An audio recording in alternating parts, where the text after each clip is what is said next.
Excuse me, for those of y'all that have the rating sheets that were recently handed out, that's not the updated one, it's being reprinted. So ignore those and don't use those, please. Thank you.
Okay, good morning, everybody.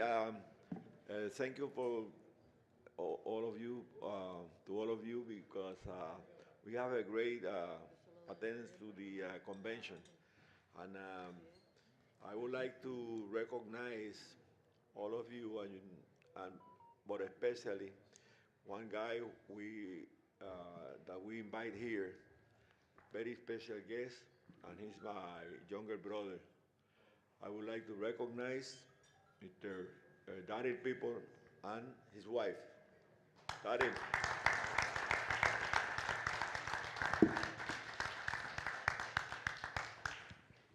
Albert. Hey. Yes, good morning to everybody. Let's make a quick roll call here so we can start. Present with us is our Francisco Arcarza, Mr. Luis Mejita Sala. Present. John Dugan, Paco is excused. Yeah, he left the personal matter to take care of today. Mr. Erno La Vega is around. Yeah. Should be coming in any minute. Mr. Gino Rodriguez, I don't see him. We had breakfast with. He's coming. He's coming. Okay. Rolando is here. Richard, it's I don't see him today. Richard. Okay. Yeah, he left. Okay, Mr. Jorge Molina is here. Coco. Leon. Adolfo Flores is here. Michael. Michael just went to check the judges. He'll be right. Okay, well, Michael is here. Russell.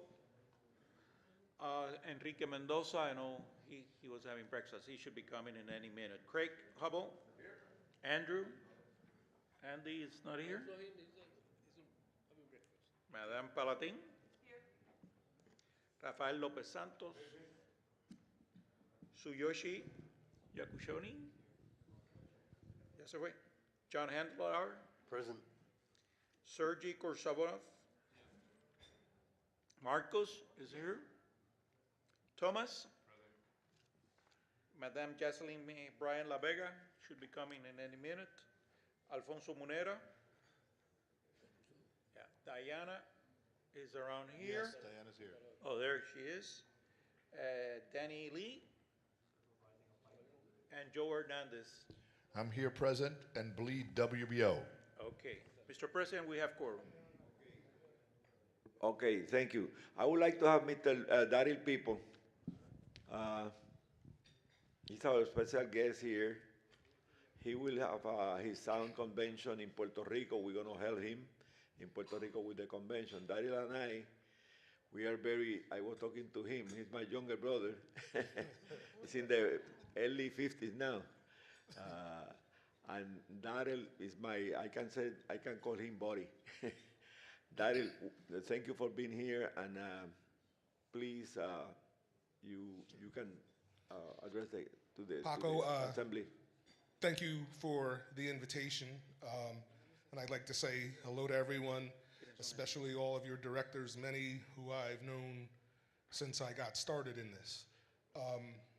As Paco said, that man is my brother. We talk, and Gustavo and I talk several times a week. The WBO is our sister organization. Many of you here, also I see at our convention, most of our membership we share, so that makes it easy working with the WBO. Paco, as I say all the time, and as you're well aware, and to the rest of you, if there's anything I can do to support this organization, you got it. There's a misconception that we don't get along, and that's not true. All of us here and all of you here are showing that we all have a vested interest in the sport, and I wish you guys success. I hope to see many of you in May. Finish your business. Paco, thank you. Thank you. Thank you, Darren. Hey, I have to tell you this, when we have somebody who go to the office, I need a regional title, we don't have any, we send him to IBF. Check with IBF, maybe they got availability. When he have last time we were talking and he have a promoter in Germany. Paco, I want you to know our promoter in Germany. He's here, Morales somewhere. And Darrell introduced me in Vegas. We were in Vegas together. And next time when he's going to be in Puerto Rico, he will be our guest there. He and his wife, lovely wife, is here. We're gonna have a good time there, and count on us. How you said, as you said, 99% of our people is your people. We have the same members and same promoters, same guys, Just change the board. That's the difference. The only difference, you have your own board, we have our own board. But that is a great pleasure to have you here, and it will be a great pleasure to be in Puerto Rico helping you there. When you go there, just call me before, bring your wife, because she won't allow you to go alone. But count on us, to the office, to help you with your convention. That will be in May, okay? Everybody's invited to be there in May in Puerto Rico. They have a beautiful hotel there, Rio Van. Was under construction, now it's beautiful. I used to play golf there. They have 2 beautiful courses there. Sí. All you guys are be welcome in Puerto Rico. Thank you, Darren. Well, Paco, I forget about the golf course. As I tell you all the time, I'm not going to walk around. I'm just going to give you my money. Thank you. You guys, again, Paco, from the bottom of my heart, thank you so much. And to the rest of your staff, thank you so much. And the hospitality was great. And good luck to you guys. You're with fine people here, and you're with a great organization. So you guys, again, finish your work. I'm going to the beach. Okay. Thank you, Daddy. Thank you, Daddy. Have a great day, guys. Have a great day. Okay. Now with the rankings, remember we used to work like this, okay? We're gonna start with the small weight, the mini flyweight, and from mini flyweight to heavyweight. We will show the rankings there in the screen. You got a copy of the ranking. Everybody have a copy of the ranking. If you have any requests, when we talk, we have the division. We are discussing division. Any request, Joe will be there with the mic, and then if you got the record, better, because make the work easy. Okay, easier. Let's start with the mini flyweight. The champion is Oscar Collazo. When Oscar Collazo, Diana, make his. Okay, Brian, if any of y'all have any when mini he be- flyweights, you lift up your Brian, hand, have the Hector. record ready, and I'll come to you. When Brian became champion? When he became champion? When he won the championship? Oscar Collazo became champion in May 27. May 27. That means that he got until March to make another mandatory. And his last fight was on August 26 in Puerto Rico. Okay, yeah, but he have until March to make the mandatory. Okay. Okay. He Yes, got we were planning together with Golden Boy to fight him in February. Okay, perfect. Okay, but that means that you are requesting that we give you an extension. You are requesting an extension to make that fight possible. Yes, sir. Okay, okay. We have to vote. Collazo, you got a date. You got a date in February. We're Eric. working towards the date, so we will have it in the next 10 days. But will be February. Yes, sir. Okay, okay. Brian is from Cotto Promotion. Yes. Eric is here too. Yeah, Eddie is here. Oh, Eric. Okay, from Golden Boy, they are working together with Collazo. They are requesting an extension because the mandatory is March. We're supposed to send you a letter 60 days before, but we're going to grant you an extension, okay? With the condition that the winner of that fight must face the mandatory challenger that we will be designating, okay? Thank you, Mr. President. You agree on that, Eric? And, okay. Any request in 105? Any request in 105? Okay.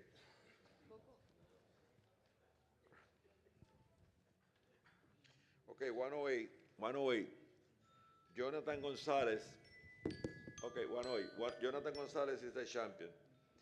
His mandatory is due. He got a unification bout. That's the only reason we granted him the opportunity to fight on the 27th. I think he want to fight on the 27th. Too tall. Zavala.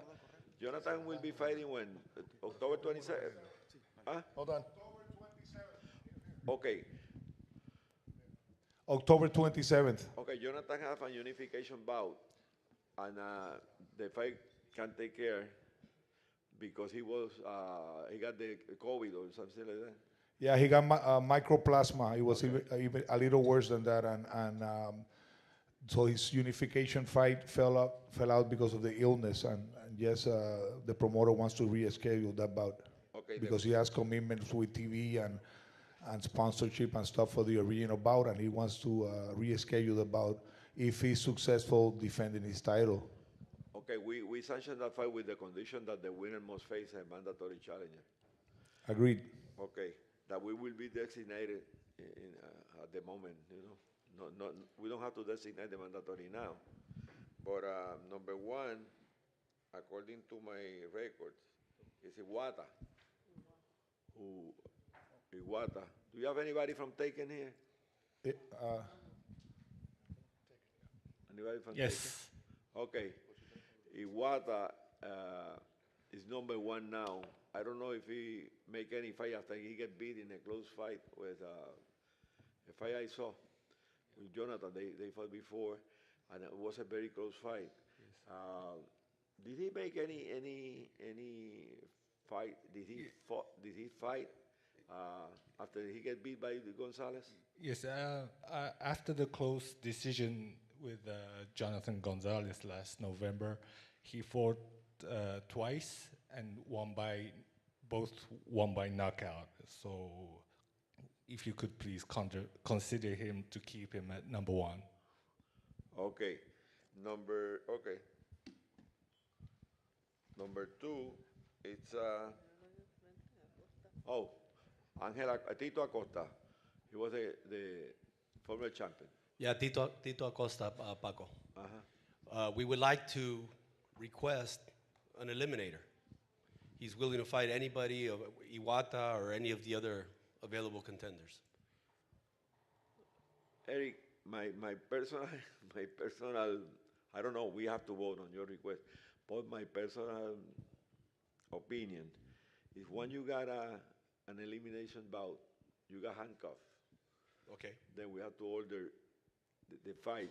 If a unification comes, then we have problem, and then because if you pay sanction fees for an elimination bout, you have the right to fight, no matter they got a unification. For that reason, we prefer not to do it, but keep you guys active. Keep you guys active. Gonzalez will be fighting now. His mandatory will be, probably he will be fighting 90 days, and then you have time. You have time. Okay. Keep you guys active, because I prefer not to do any unification. Excuse me, elimination. Okay. Yeah. Okay? Okay. But Tito is a former champion. Yes. International champion. Yeah, and he's an international champion. More sooner than later, he will be fighting for the title. Okay. Because we have to move that division.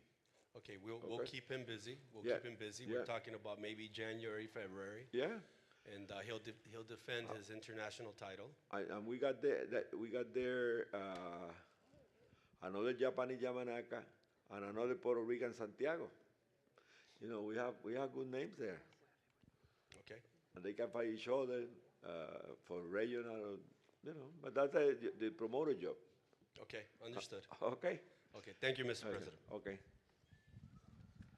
108. Any request in 108? Okay. Right here, Paco. Okay. Señor Paco, buenos días. Nos gustaría incluir en las 108 libras al ex campeón del mundo de Dame tu nombre. Emiliano Nevares de Sanfer. Gracias. Nos gustaría incluir a Elwin Soto, que estuvo un rato inactivo, tuvo su derrota con Jonathan González, después se lesiona en una pelea que tiene contra Hecky Butler y ya ha tenido un par de victorias. Nos gustaría incluirlo dentro de los primeros 15. Ok, y el campeón, seguro. Sí, Ok, perfecto, pero él peleó. sí, ya acaba de pelear hace 2 meses. Ajá. Venció un 26-4 de Don Nacho Ok. Beristain, que era duro. Entonces, la última la trae con victoria. Ok, perfecto. Gracias. Any other request, 108? ¿Alguna recomendación? To Tico Zabalas at the back. Mr. President, I just want to let you guys know that I represent the number 4 contender, Rene Santiago from Puerto Rico, and he's a Latino champion. He's beat 2 world-ranked contenders in a row, and he's fighting the 3rd world-ranked contender. October 27th, he defends his title against another classified fighter, and I want the committee to consider him for his position. Okay. When he gonna be fighting to Tico? October 27th, he's fighting number Nicaragua. 15 contender. Yeah, he's Okay. fighting in Nicaragua. October 27th. Okay. Any other request, 108? 108 is closed. Okay. 112. 12. Jesse Rodriguez will be fighting Sonny Edwards? When is that fight will take place? December 16th. December 16th. Okay. Okay. Jesse Rodriguez. Okay. Any request in that? You say November is December? December 16th. Okay. Any request in 112? Yes, Kevin from Matchroom. We're asking for Galal Yafai, who's currently number 10 with you. He's been 10, I believe, since before his last fight. We're asking if he would consider to move him into the number 6 spot in place of Alvarado, who, correct me if I'm wrong, he's fighting this week in an IBF title eliminator. Okay. Okay. Galal will also be on the undercard of Jesse Rodriguez versus Sonny Edwards, December Okay. 16th. That's number 10? Yes. Okay. Any other Thank you. requests? 112 is closed, Mr. President. Paco, we have a request here. Oh, We have a request from Georgina Rivero as a female in the 12th. okay, let's go later with the Okay, when okay. we finish, okay? 112, any other requests? Yeah, yes, Paco. Here, Leon. Oh, Leon, where's right here, Leo? right here. Oh, here. Okay, there was a request on Rico Cano, the #1 contender, and Olim John Nazarov to do an eliminator. However, I explained, because they have a date on December 28th, and they wanted to do an eliminator on that mandatory position. We can have Leon, I prefer that they fight for a title, for a regional title. Instead, it's better for the guys because they don't have to pay sanction fees, all that stuff. And they can fight for any regional title in Asia. Yeah, the problem is Asia Pacific is Asia Pacific. only allowed in Japan, the Asia Pacific. Yeah, and then, and you have the, you got it's vacant there. You don't have any champion in any Asia Pacific in that division. They don't have to pay taxes, and for sure the winner will be #1, and the mandatory when the times come. Yeah. Okay, so when is mandatory and Jesse Rodriguez? He just obtained the title, right? Yeah, because Jesse will be fighting Sonny Edwards. Yeah. And the problem is that counts as a mandatory. Right. The unification supersedes the mandatory. Okay. But you don't have big names there. Right. If you got a guy who #1 and #12 fighting, then the winner will be #1, and sooner or later he will be Okay. the I'll mandatory explain. champion. It's easier for the promoter, Yeah. and it's more reliable for us too. Okay. Okay. All right. Okay. Thank you, Joe. Okay. Any request? 112. 112. Closed. Okay. 115. We have the privilege to have Junto Nakatani. He was here, and he will be with us at the. He's here. Oh, Sam, welcome. Thank you, everyone. Yeah, he just fought. He fought 2 or 3 weeks ago. Taken. Nobu. Yeah, Nobu. When he fought last time, that was when he fought last time. When he fought last time. 9月の18日。 18th of September. Oh, September. That means he got 9 months since that day to make another mandatory. If he stay in 115, I don't know if he's gonna stay in 115.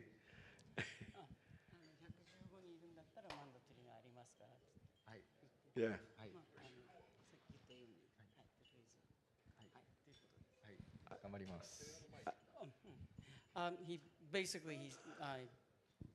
He's considering what he's going to do yet, but he's going to talk to his promoters and managers and decide what he will do. Okay, very good, because he's taller than me. Yeah. 俺より身長あるから、こんな大きな選手だからもっと上がるんじゃないのかなと予想してましたけど。頑張ります。Yeah, thank you for He'll being. do his best.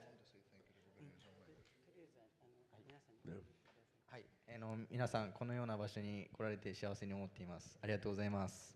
I'm very happy to be here. It's such a wonderful place. Thank you very much. Well, always welcome, Mr. Nakatani. Thank you very much. Great fighter, great fighter. Thank you. Okay, welcome. Any request? 115. Thank you very much. 115. Yo. 115. Tienes que parar. Levanta la mano, si no, no te voy.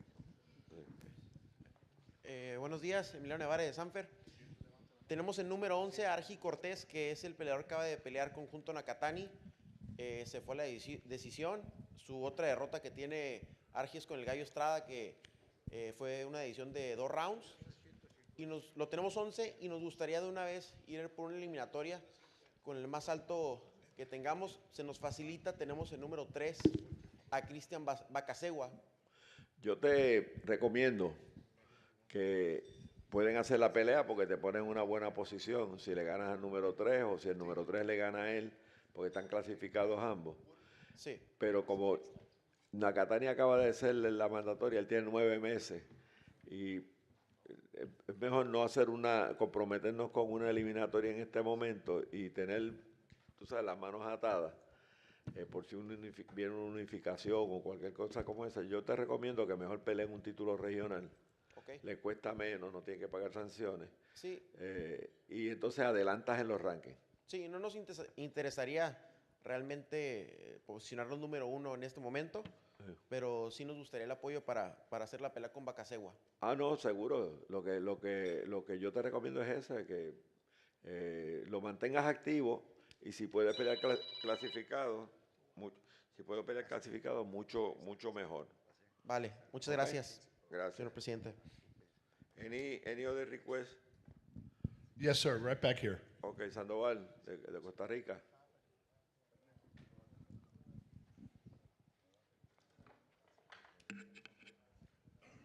Sandoval. No, Paco, bueno, buenos días a todos. En realidad es que quería hablar de David Jiménez, que es 112, pero si quieres lo hablamos después porque ya sé que pasamos de los 112, o a menos que me permitas decirte lo de David Jiménez, que es 112 libras. ¿Y él está clasificado o no?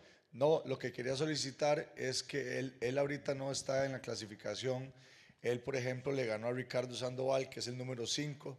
Entonces quería solicitar que lo incluyéramos dentro de la clasificación. ¿Viene de ganar?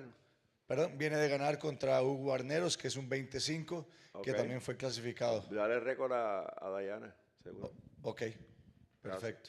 115, any other request? 115, ¿alguna solicitud? Ok. Closed. Ok. 118. Jason Maloney. Diana, when he... do we have anybody from Top Rank here? Yes, sir. In the back. Mr. Moretti. Oh, Mr. Moretti. Welcome, Mr. Moretti. I didn't see you in the golf course. Yeah, well, I'm still waiting for my money from last year, so I figured. You are still talking Albert. Yeah. Jason Maloney is probably going to fight December 16th in Australia with the Victorian government. We'll have more details in about another week, and then I'll follow up with you. When he won the title? May 20th. Okay, that means that the mandatory will be March. Okay? Yeah, no problem. Okay. No problem. And you got a good opponent there, Mr. Yeah, I know all about him. Should be a good family revenge fight. Okay. Any request? 118? 118? Mr. Closed. Sean. Oh, no, Sean. I'm sorry. I'd just like to speak on behalf of Manny Pacquiao Promotions, Raymar Caballo. He's the current WBO Oriental champion. He'll be returning to the ring in February to defend his belt, and we'd just like him to be considered after that, possibly for a mandatory position. Which Raymar is currently number 1 in the WBO. Okay. Any other request? 18 closed. Okay. Oh, I'm sorry. Somebody just decided. 1 second, Paco. Number 5, Daigo Higa. I'm Yosuke Kaneko from Shisei Promotion, Tokyo, Japan. We rep Japanese boxers such as Kazuto Ioka for Division World Champion. So I'm talking to you about Daigo Higa. Now he's in the number 5. So the two recent fight is excellent. So please keep him same as number 5 or put up him to higher ranking if possible. Okay. Please consider. When he fought last time?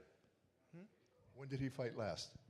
Last and June 24th against the WBO numbers recent then WBO number 4 in the 115 Thailand boxer, the one against knockout Okay, KO. but he moved to 118. Now 118. Okay. Yeah, he's number 5 now. You want WBO to consider moving him up? Maybe more, yeah. Okay. Thank you. Thank you. Any other requests? Marcus? No. Okay. No more. 118. 18 closed. Okay. 122. Junior featherweight. Inoue, he's a super champion. He just won the title in what? July 25 in Japan. He got a unification bout with you guys, Sean. Marlon Tapales. When the fight will take place, Sean? Fight will take place December 26th in Japan. Okay.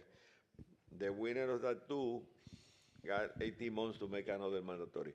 Any requests in 122? Yes, sir. Over here. Hi, so Francis Warren from Queensbury in the UK.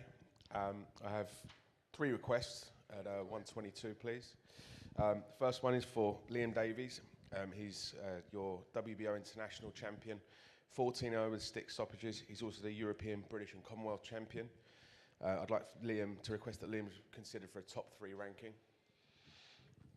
He's number 10 now. Correct. Okay. No, Liam is a little bit higher than that. He is at Liam? Yeah, Liam's number 10 at the moment. The international, yeah. Correct, yeah. I'd like him to be considered Okay, for top 3. your request is move him? Top 3, please. Okay. Okay, Diana, the request is to move him. Yeah. Who? Mohamed Shakub is not a European champion anymore. Okay. Eliminalo, Diana. Okay. Any other request? 122. Yes, sir. We have also Dennis McCann.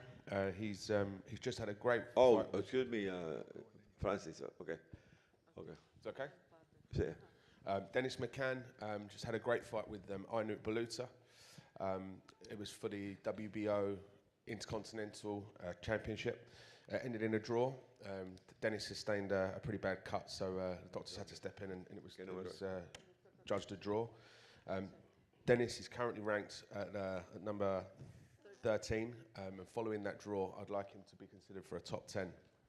And also would like to be Baluta to be considered for a top 12 ranking. He holds a win over your number 4, TJ Doheny, and I'd just like him to be recognised as for securing that draw against Dennis McCann. Okay. Thank you. Any other requests? Okay. Sanford, yeah. Señor Presidente, tenemos un muchacho que no está en los rankings, va 14-0, 13 knockouts, tiene 5 peleas a 10 rounds ya, se llama Luis Fernando Rodríguez, ha peleado con puro récord positivo y pues nos gustaría incluirlo en el ranking de los top 15. Luis Fernando Rodríguez. Luis Fernando Rodríguez Ocaña, 14-0, 13 knockouts. ¿Mexicano o mexicoamericano? No, mexicano, de la Ciudad de México. Sí, los vamos a facilitar ahorita al señor. Perfecto. Okay, any other requests? Right here. Okay, Kevin Rooney with Matchroom. We're asking for Peter McGrail. He's currently unrated. We're asking for consideration into a top 15 ranking. He's fighting October 21st against a 17-0 Fran Mendoza. And as long as no cuts, as long as he wins, he'll also be on the Jesse Rodriguez undercard December 16th. Give me the Peter name again. McGrail. McGrail. Any other requests? Yes, sir. Thank you. I just want to, Alex Dombrov, I want to just take a quick opportunity at the outset just to say, along with my normal role of acting as counsel and vice president of DeBella Entertainment, I'm also here and be making certain applications along with Francis on behalf of Queensberry Promotions out of the UK. To that end, I want to just double down on Francis's request with regards to Liam Davies and Dennis McCann, and the reason why is because there is a plan, at least tentatively, for those gentlemen to fight next year in what stands to be a true big arena fight in the United Kingdom, 20,000 seats, and I think that positioning those guys for an elimination fight at this juncture makes a lot of sense in advance of what would be a really big fight next year. So I want to just introduce myself in that capacity and reaffirm Francis's application on their behalf. Okay, the only problem we got now is that we have a super champion in the division. But, you know, people said that more sooner than later he's going to move up to fight 126. That means that that could be an open sky for you guys. Yeah, and even if it's just at that juncture, a fight for 1 or 2 or something like that, I think it makes a lot of sense to position those guys because it stands to be a mega fight in the UK. Okay. Any other requests? One Closed. Okay. 122, Sergey. Excuse me, Sergey. 122. Hi, Paca. I need to speak about Muhammad Shekhov. He is number 7. Number 7? Yeah. Maybe we can put him maybe Okay. position number 4 or 5 because he's still active. And Oh, he used to be a European champion. still European champion, yeah. And he has a great fight in December, 2nd December. Are you going to fight? Yeah. Okay. He will do He it will. for the Euro? No. Oh, yeah. Okay. But no problem. He can fight and then we can consider him. Okay? Thank you. Okay. Any other requests? Closed. Closed. Okay. 126. 126. Robesi Ramirez. Okay, we have Moretti. Mr. Moretti. Okay, he just fought. He fought in Japan. What's next? December 9th in Florida against Rafael Espinoza. Okay, December 9th. Yeah. The winner of that two, Robesi won the title when? Julio? Okay, He's got box rack up. He got until March to make the mandatory. Okay? Okay. That means that probably that fight will be sanctioned with that condition that the winner fight the mandatory challenge. Understood. Okay. Okay. Any other requests on 26? Yes, sir. Francis Warren, yeah.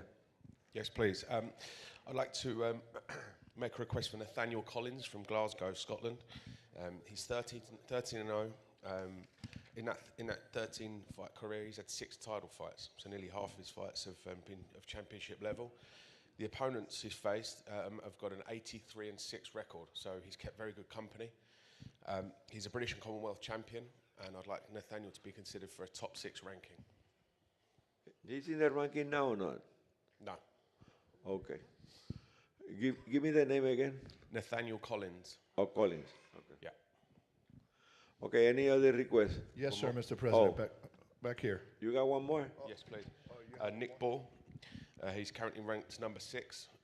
He's going to fight Isaac Dogbo, and I'd just like the consideration that if Nick comes through that victorious, that he's considered for a higher ranking. But let's wait because Dogbo is a tough cookie. I know. If he comes through. Oh, okay. we have a vacant international title. Okay. And he was world champion. That's a good, yeah. Okay. All right. Okay. We speak. Thank you. Over here on the left. Any other requests? Cameda. Right here. Yo.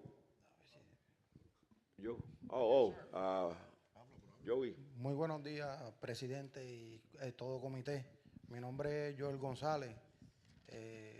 Represento a la 22 Sport. Es una empresa nueva que tuvimos solamente la semana pasada nuestro primer evento, donde tuvimos como estelar a Pedro Márquez. Y estamos solicitando que lo consideren para clasificarlo, ya que él fue campeón nabo y la pandemia pues lo tuvo inactivo. Luego tuvo unas situaciones de manejo, pero ya ahora se activó el sábado pasado. ¿Qué récord tiene él ahora? Ahora tiene 16-1 y 11 knockouts. Okay. ¿Y con quién peleó la última? Lo tengo aquí presente también. Es amigo mío. Es amigo mío, ese es de las monjas, ¿verdad? Así es. Ah, de las monjas. ¿Con quién peleó la última vez? Con Luis Poroso. Okay. ¿Qué récord tenía? No. 18-9, creo, entiendo que tenía. Okay. Lo vamos a considerar, pero la mejor forma de avanzar es la que utilizaba antes, porque él fue campeón de nabo. Traten de buscar un título regional, porque eso los ayuda. Fíjate, ahora mismo hay títulos vacantes y es una manera de subir. Y es una división que se va a poner bien interesante por los nombres que están circulando por ahí. ¿Ok? Gracias, Paco. Gracias por estar presente. Pedrito es de allá del mismo sitio de donde es Wilfredo Gómez, del mismo barrio. Los del boxeo que conocen de boxeo, Wilfredo Gómez para mí es el mejor peleador que ha tenido Puerto Rico, con el todo respeto de Trinidad, que también puede ser el mejor para mucha gente. Trinidad es el campeón del pueblo, Gómez es para mí el número 1. Y es del mismo barrio. Yo creo hasta de la misma calle, yo creo que tú eres. De la calle al lado. Ok. Eso es en barrio Cantera, en San Juan. Un barrio cerquita de La Laguna. Gracias por estar aquí, Pedrito Joey. Y me alegro que estén echando para adelante ustedes con el boxeo. Gracias, Paco. También aquí tengo a Moncho Arriaga y Omar Santa Rosa, que son los otros socios míos. Omar Santa Rosa, su papá es amigo mío. Eso tiene esa ventaja. Porque el papá de Omar es Gilberto Santa Rosa, el salsero. El mejor salsero, el mejor sonero que tiene Puerto Rico y con todo respeto en Latinoamérica. Y el papá es amigo mío, así que está en buen camino. Gracias por estar aquí, todos ustedes. Any other request? 126. Oh. Buen día, Paco. Buen día a todos. Quería ver si podíamos subir del ranking a Alberto Melián. Es campeón latino FIB y OMB. Está número 15. Ok. ¿Qué récord tiene él? Ay, no lo tengo acá, ahora te digo, pero tiene todas sus últimas peleas ganadas y muy buenas peleas. Ya te digo. Sí. ¿Qué récord tiene, Diana?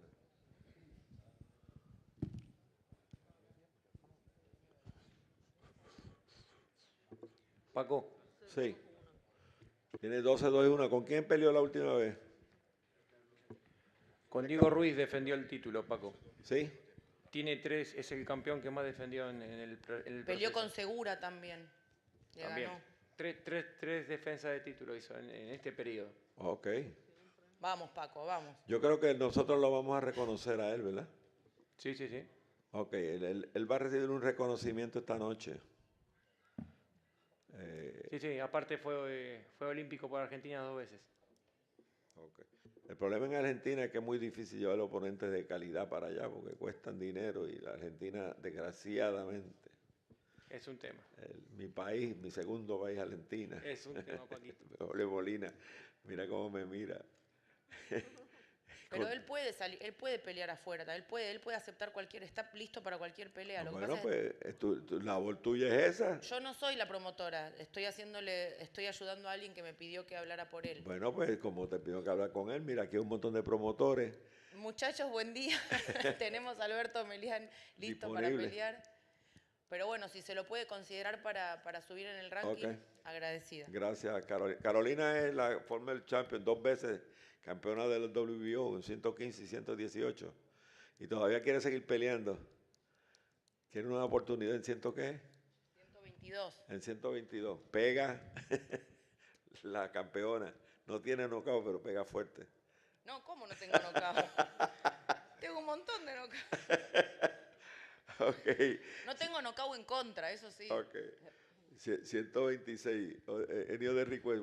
Right here, Paco. Ok, Kameda. Thank you again. So I would like you to introduce my boxer and Hayato Tsutsumi, not ranked, even not ranked in Asia Pacific, but now he's the current OPBF champion, and his professional debut is last July, and only 3 fights. But he became OPBF current featherweight champion. So he got 3-0. Only 3 fights. But we would like you to keep his name in your mind and keep we keep you updated after every his match. So please keep an eye on him. Yeah, that's all. Thank you very much. Oh, that's the guy who beat Santissima. That's the guy who beat Santissima. He beat Santissima. Who's Santissima? He fought Santissima, yeah. That was your guy, Sean. Do you know him? Yeah, it's a very good fighter he has. I mean, Gio Santissimo was former world title challenger twice, so he's very, very good Thank fighter. you very much. And unfortunately, his fight is scheduled today, but it is cancelled due to he got Hulu. So when his next fight is Why decided. don't you talk to Leon? Leon? That fighter, Paco, is very talented. But I encourage them to build the fighter a little bit more for more experience.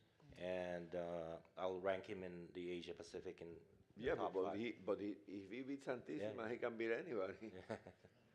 But he can fight an Asia Pacific title. Right. I'll put him in my. Why don't you talk to Leon? Okay. And then maybe he can fight for the Asia. For the Asia Pacific. That will help you a lot. Okay. Yes, thank you very much. Okay. 126 closed. Okay. 126 closed. 130 pounds. The champion in 130, Emanuel Navarrete, Vaquero Navarrete, el super champion. Él va a estar peleando en noviembre 16 en la cartera de Shakur, creo que es, ¿verdad? La misma cartera. Moretti. You got Vaquero Navarrete. He will be fighting in the same show with Shakur. Okay. November 16th in Las Vegas. Okay, November 16, Vegas. Okay, but he's a super champion. He got up to 18 months to make another mandatory. Okay, yeah. No. And Shakur is fighting in that show. Correct. Okay, any request in 130 pounds? Oh, my friend. Two parts. First, for your consideration for the top 15, Thomas Matisse. At one point, he was ranked number 7 in the WBO at 135 pounds. He lost. He was the Intercontinental lightweight champion. He lost a majority decision, which was close to. What's his name again? Thomas Matisse. Oh, Thomas Matisse. Matisse, okay. Yep. Lost a majority decision to Isaac Cruz. After that, he went down to 130. So in his career, he's beat 4 undefeated fighters. He's on a 2-win streak he's beat 2 undefeated fighters in a row. Okay. So very entertaining fighter. You know, he's fought on Showbox the most. He's fought 6 times on Showbox. You got that record there? 21-3-1. But you don't have the that box. record? I'll have to email it to you. Yeah, no I'll problem. try to No problem. print it out. Okay. So send it to Diana. Okay. Any other request? Okay. 100. Yep. Second part. I wanted to discuss the interim. As you know, we sent the email. I got Brent Harden from Overtime, which is the new venture. I want to discuss the interim. We have an opponent. I represent Albert Bell, who's number 1 in the NABO. So we have an opponent that's in the top 5 that has agreed. Everything is agreed on principle. Let's wait until what happened in 130 pounds with Navarrete. Okay. Okay. Okay. When he fight, then we are in a better position to decide what we're gonna do with in the division, if he get beat or whatever. Okay. Then because your guy is number 1, he was in Puerto Rico last year, and he was in Puerto Rico last. Oh, he's here. Hey, welcome. Welcome. That's the toughest guy in that division. Yes, sir. Everybody's afraid of him. Nobody wants to fight him. Yes, sir. Welcome to the convention. Thank you. Definitely appreciate y'all for having me. Try to find somebody classified to keep your position at number 1. He's an NABO champion.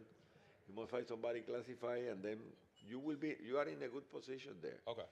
Because sooner or later you're gonna receive your opportunity, more sooner than later. Okay. Remember my words. Okay. Gotcha. Yes, sir. Thank you. Okay, but try to find somebody classified. Okay. Any request, 130 pounds? Señor Paco, buenas tardes, Emiliana de Sanfer. Nos gustaría incluir un muchacho que va 15-0, 12 knockouts, Ángel Daniel García Molina. Viene de ganarle a 2 invictos, uno de ellos era olímpico, el Nur Abduraimov, que iba 12-0, y pues creo que tiene talento el muchacho y que puede estar sin duda alguna dentro de los primeros 15 y lo dejamos a su consideración.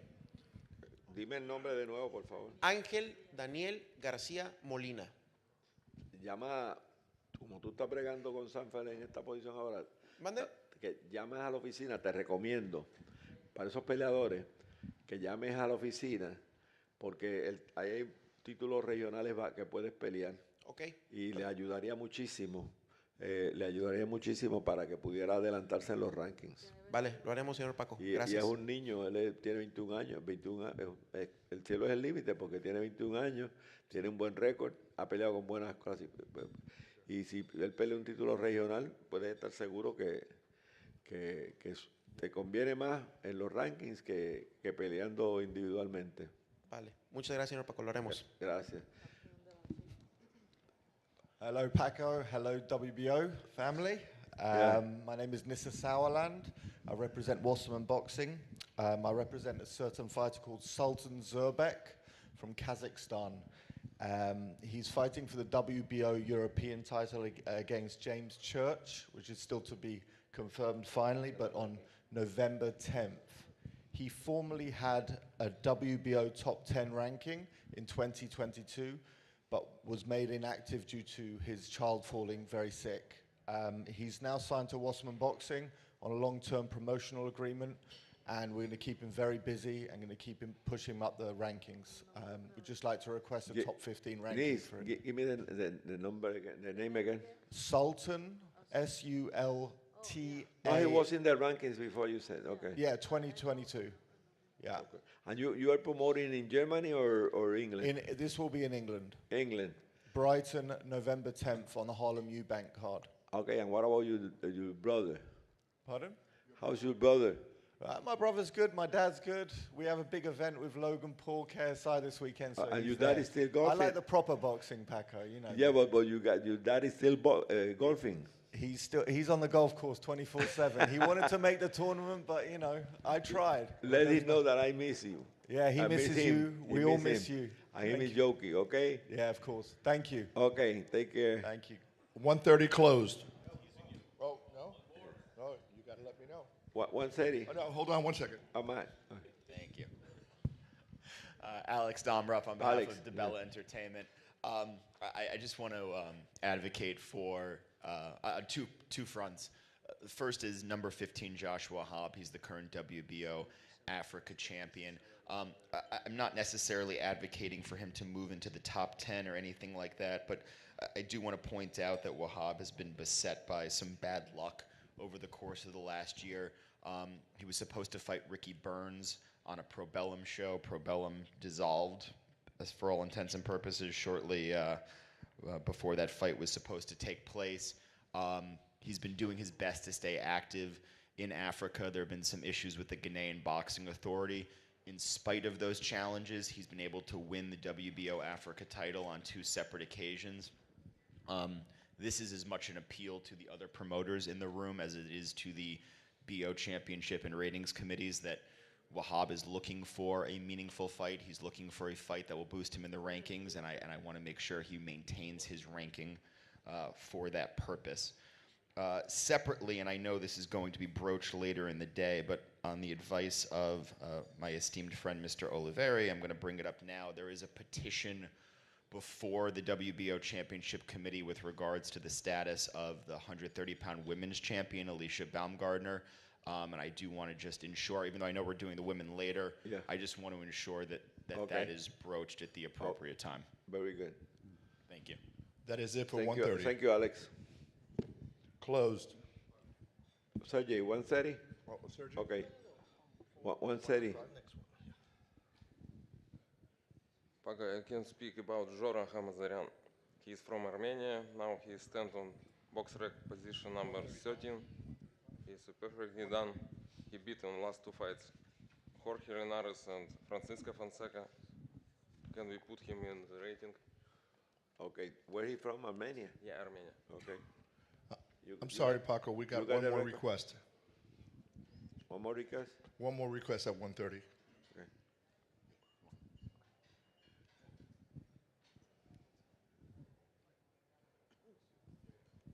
Any other? Oh.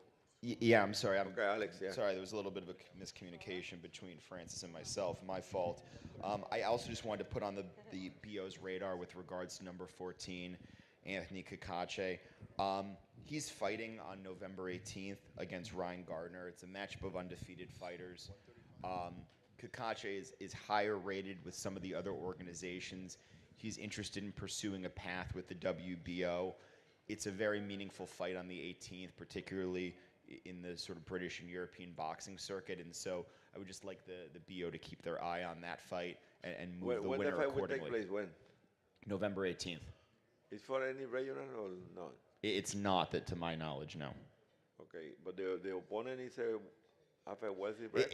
There was a point where Kakache held the IBO title, so he was unavailable to be rated by the WBO. He's since given up that title to pursue a path with the BO. Okay. So he's vacated that title, and he's now trying to move up in the BO ratings. Okay. How is his record now?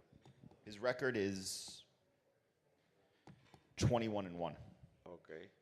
And his lone loss was to Martin Ward over 6 years ago now at this juncture. But Alex, you know, if you call your colleague, your brother counsel Gustavo Olivieri, he can help you with one of the regional. Call him. You are partners. You are buddies. You know. He is my buddy. You give me 1 second until I go home. I have a phone call from home. Batista, you can. No, Okay. wait for you. Just 1 second. Just call home. Let's take a coffee break.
Okay, we're here. Now, Joe, are you ready? Yes, sir. Okay, we go to 135. Let me tell you what happened in 135. Oh, 130? Oh, okay, 1 second. Okay, let me explain something. David Haney is a champion. He's a super champion in 135. He's fighting in 140. Progress. And he will be fighting in December. He's supposed to fight in October, but they moved the fight to December. Okay. Now we have to wait, see what will happen there, because he had the right to fight, and I don't know if we put Gustavo here. Did we include any language in the sanction letter saying that if it get beat, the title will be vacant, or we reserve the power to do to deal with his title after that fight? We have not imposed any conditions on the sanction. We waited until the committee could convene and determine the applicable provisions before the fight. Okay. But anyway, Haney will be fighting in December. We got Shakur Stevenson, who's fighting next for WBC. Vasil Lomachenko. Somebody told me that he will retire. I got my doubts, but he's number 2. Number 3 is Berichek, the international champion who got how many defenses of the title he got, Alex? Well, starting from 2017, when he actually began his amazing trip with WBO, so it's already almost 7 years. Okay. But he's defended it 9 times. Okay. That means that Denis Berichek is the first available contender. Isaac Cruz will be fighting for Tank Davis. And Fierro, the NABO champion, then is the next available. That means that we got Berichek and Fierro. Sean Gibbons. I just want to say at the present time, Isaac Cruz is available. There's talk about the Javante fight, and hopefully it will come together, but I will update the WBO in the next few weeks of Isaac's status. But that means that Berichek and Isaac Cruz are the first 2 available. If Isaac gonna fight, if he finally fight Tank Davis, then Fierro and Berichek are the top 2 available. But let's see what happens. Okay, let's see what happened there, because we have to wait. We have to wait until Haney fight and Haney decision. Okay? Paco, may I ask you a question, please? Of course. What are the scenarios that we can expect from Haney's fight? If he wins, if he loses, what? When you say we're waiting, according to the information, it's not official information. It's rumors that you hear everywhere. Haney, he got a great opportunity to beat Progress, okay? But in boxing, you can't take anything for granted. You know that. If he beat Progress, he could stay in 140 pounds. If he can decide to come back to 135 because the division got better names. But if he get beat, he has the right to come back and request WBO, okay, I'm super champion, give me the opportunity to keep my title. Could be. Depends on what happened during the fight, because that's something we put in the sanctioning letter, but we're going to put that in the sanctioning letter with the committee, with the championship committee. That means that we have 3 or 4 different scenarios. But I have another information. That he's too big and he can make the weight. That's another scenario. That means if you are there, keep your guy active, keep in touch with the guy I mentioned there, Isaac Fierro, now, because the fight will take place in 2 months, 3 months more. It's already like a small anniversary this year, because it's the 5th year in a row I recommend Berichek for the mandatory position. Yeah, but you got Lomachenko, Shakur, all that tough guy, they are Teofimo. out for, Oh, for the you- moment. let me tell you, you got Campos, you got big whales there. But I know sooner or later he will receive the opportunity. I saw him fighting last time. He can fight. He's not Lomachenko, but he can fight. Yeah, but we don't have that many Lomachenkos around. But Oh no, I agree. But this guy, he was the team member of the same Olympic team in London. He's the silver Olympic medalist. The thing that I am concerned most about Berinchyk is that when we started with WBO, he was 28. Now he's 35. In this division, it's kind of sensitive age. So why don't we consider, let's say, Berinchyk, according to all the scenarios that you mentioned, David Haney, whether he comes back, whether he does not come back, he still needs the mandatory. Why don't we... Because the problem is you have a super champion who got 18 months to make another mandatory. Yeah, it's not a problem. Since his last... Yeah, but if we make you guys the mandatory, okay, we are doing that at least 14 months before. And then you got, suppose, for example, that the one, who's the 130? Oh, okay, Navarrete, he want to move up. Then you are there, you have to fight him. But if we make an elimination bout and the other guy wins, then you are out. We have to live with the other. No, I don't mean the elimination bout. I mean the mandatory Yeah, but position if we for a make man. him the mandatory, we are, we have a handcuff. We are committed to give you the opportunity for the title. Yeah, that's what I'm asking for, actually. Yeah, but we don't have the scenario ready yet. So what you recommend? Happened. You have been waiting 5 years. I know, and you witnessed the best witness. Me, because we talk and we keep in touch all the time. But it's something that happened. That happened. But you guys in a good position now. He's fighting He's fighting on the front line, actually. Okay. So he's in Ukraine on the war, and my concern is that I want to take him out for a training camp to get him focused on the. It's complicated to explain what's happening there in Ukraine. With considering his age, considering what he's doing at the moment, considering how many defenses he has already got. And I was trying to represent him by myself, but this year we already joined our efforts with Queensberry, so now we are representing him together. Why don't we look at this opportunity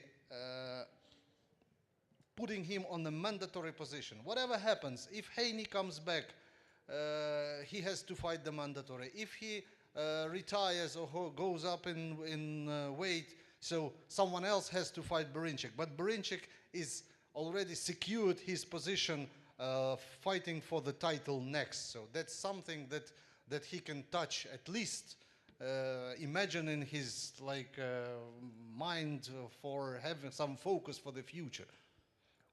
Would you consider ordering the interim for Berinchyk versus Fierro if it comes to light that Isaac Cruz is not available? The champion will be fighting, in December. We prefer to wait until December. Let's see what happens. Then when we got the reality of the division, then we can decide better. And for sure, you are in a good position there. Yeah, no, I just it sounds like Alex is a bit tired of waiting. No, I'm never tired. It's a great pleasure for me to be every year on a convention with WBO, with brothers and sisters. But I remember when you did it for Usyk. Yeah, but by the way, Usyk waited 2 years at the mandatory position, being already the mandatory, but he still waited. But he had already this position. Yeah, but remember that Usyk moved. When he moved up, we favor him when we decide that he was the. True. Yeah, you won the title. We made him the mandatory for the heavyweight. You step aside one time, but not for free. Okay. Sure. Okay. Anyway, let's wait 2 months more. It's 2 more months, and then we. Alex, you always keep in touch with us. True. Okay. With great pleasure. Okay, my man. Pleasure to have you here. Okay. Alex, yeah. Thank you. Petitioning on behalf of, I want to jointly petition on behalf of number 15, Maxie Hughes, and unrated George Kambosos Jr. I think they sort of come as a package deal in as much as the fact that they fought in a really close competitive fight back in July, and given Kambosos' credentials as the former undisputed champion in the division, I think that speaks incredibly highly of Maxie Hughes. I'd like to petition for both of them to jointly move in and about the top 10. And as you say Kambosos, the former champion? Yes. But he's the IBO champion. He's the IBF number 2. But he's IBO world champion, I think. I think that he's currently the IBO champion. And the problem, that's the only reason he's not in the ranking, because he's a champion, you know. Okay, I think we that... don't recognize, you know, we recognize 3 more organizations, but we respect him. And the reason he's not in that ranking is because the IBO champion. You know? I understand. In as much as I think he's going to likely be fighting for the IBF title at some point in the next 12 months. He's certainly pursuing a path with the top 4 organizations. If it's contrary to the BO's rules, he can't be rated, then I would at least advocate for Maxie Hughes, considering he just fought an incredibly close, I think some would argue controversial fight with the former champion, former undisputed champion. And just looking at the top 15, you look at the guys who are like 14, 12, 11, 10, all have losses over the course of the last few years that just are way worse than anything Maxie has, and I think Maxie's resume stacks up really well with those guys. So I think a move into the top 10, lining him up for some bigger fights is appropriate. Maxie Hughes? Correct. Okay. Thank you. Any other requests? One more back here. First of all, I'd just like to give my support to Alex and his request for Denis Baranchyk. Obviously, we are, we've joined forces to help Denis push his career forward, and it kind of does feel like deja vu. I sat with Alex last year, and it was the same conversation. So I'd just like to say that I hope that something can be sorted for Denis, and he gets his very well-deserved opportunity. Secondly, I'd just like to push Gavin Gwynn. He's unrated at present. He's the British and Commonwealth champion. He's a terrific fighter, very tough guy, and he's going to be fighting for the European title against Emiliano Marsili in November. I'd just like to request that Gavin is considered for a top 10 ranking. Mr. Handler will support me in this and advocate for Gavin being a top fighter and looking to move on to that world level. Thank you. Thank you. Any other requests? Yes, sir. Last one from Matchroom. Andy Cruz, gold medalist. He's only 1-0, but it debuted in a 10-rounder. Won a dominant near shutout decision over Juan Carlos Burgos. He'll be fighting on the undercard of the Devin Haney Regis Prograis card December 9th. How many fights he got now? 1-0. One fight. One fight, 10-rounder, correct. Well, he's an Olympic... Olympic gold medalist.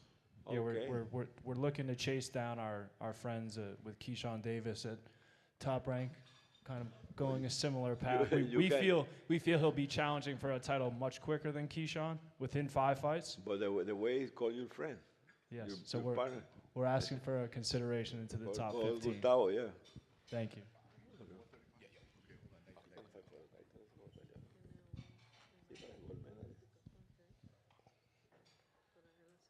Next. We have one more. 135.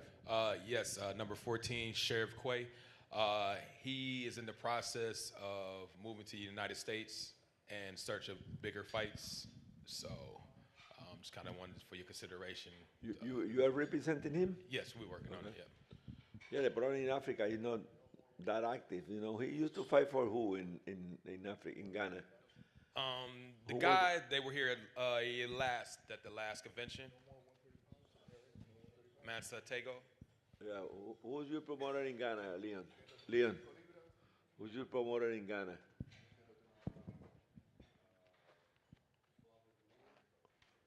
We have Swabi Blue in Ghana. Probably he was a promoter because this kid have been fighting in Ghana or Namibia or South Africa. Where's your fighter fighting? Right? Ghana. Sheriff Cuellar.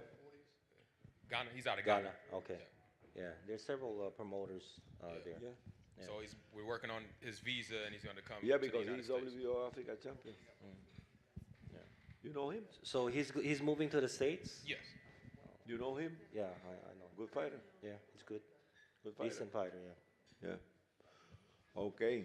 You want him to move to the rankings? Move up. Yeah. He's gonna move to the United States and train in the United States in search of a fight, a meaningful fight.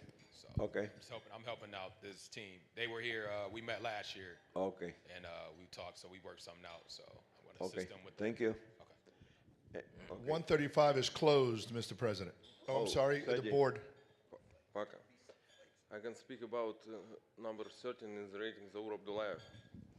Number what? 12? 13. Oh, Abdullayev, yeah. From Armenian, yeah. He has one lost with David Haney. But after the fight with David Haney, he has 7 wins. You want him to move up? Yeah. I think, in my opinion... When he fought last time? What? When he fought last time? When was his last fight? 1 second, please. Last fight in last September. Oh, okay. Few documents, I think is go to the 5 or 6 position. Okay. Okay. Okay. Paco. Is the okay. Okay. Any other requests? 135. That's it, Mr. President. Okay. Closed. 140.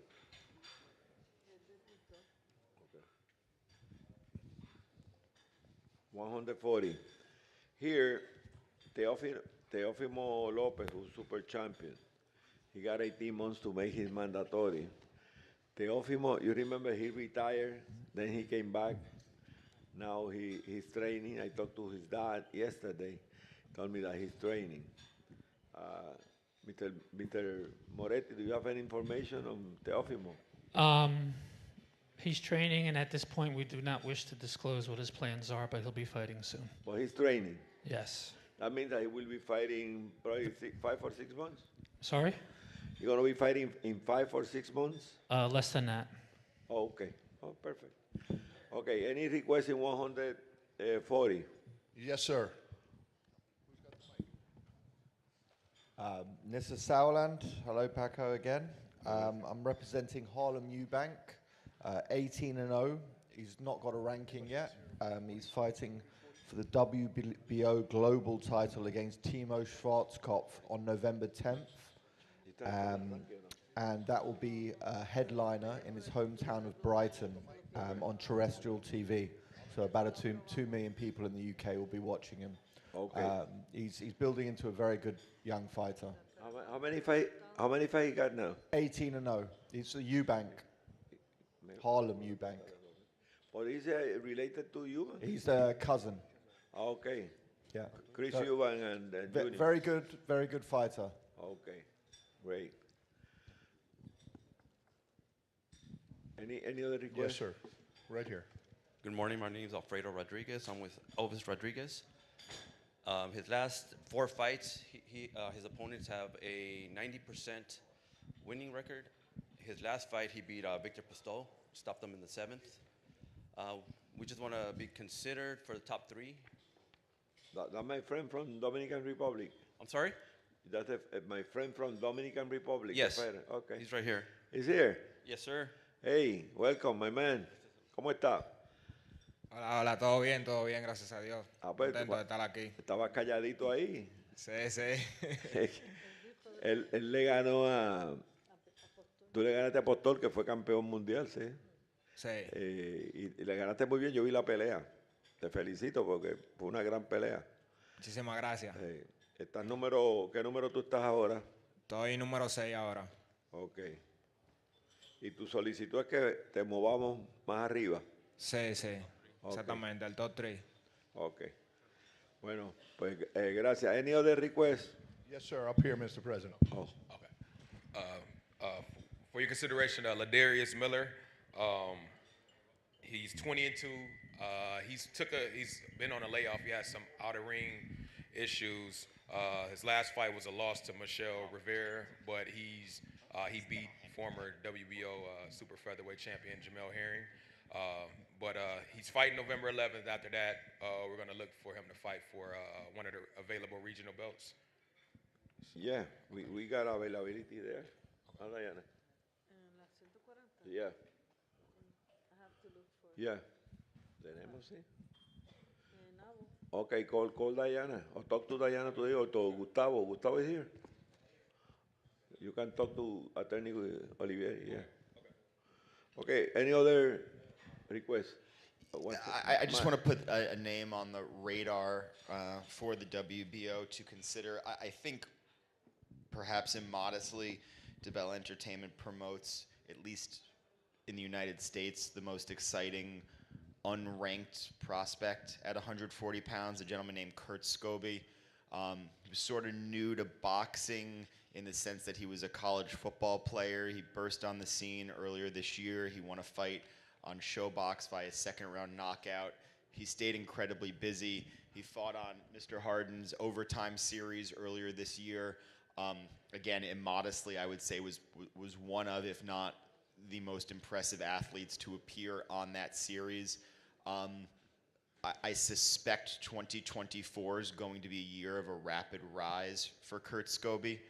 And so I think he's a name that, while I'm not necessarily advocating for him to jump Ryan Garcia and Gary Russell and those guys, like, he's going to be there, and he's going to be there really soon. And I'd ask the ratings committee to sort of put an asterisk by his name and keep an eye on him. Thank you. What's his name again?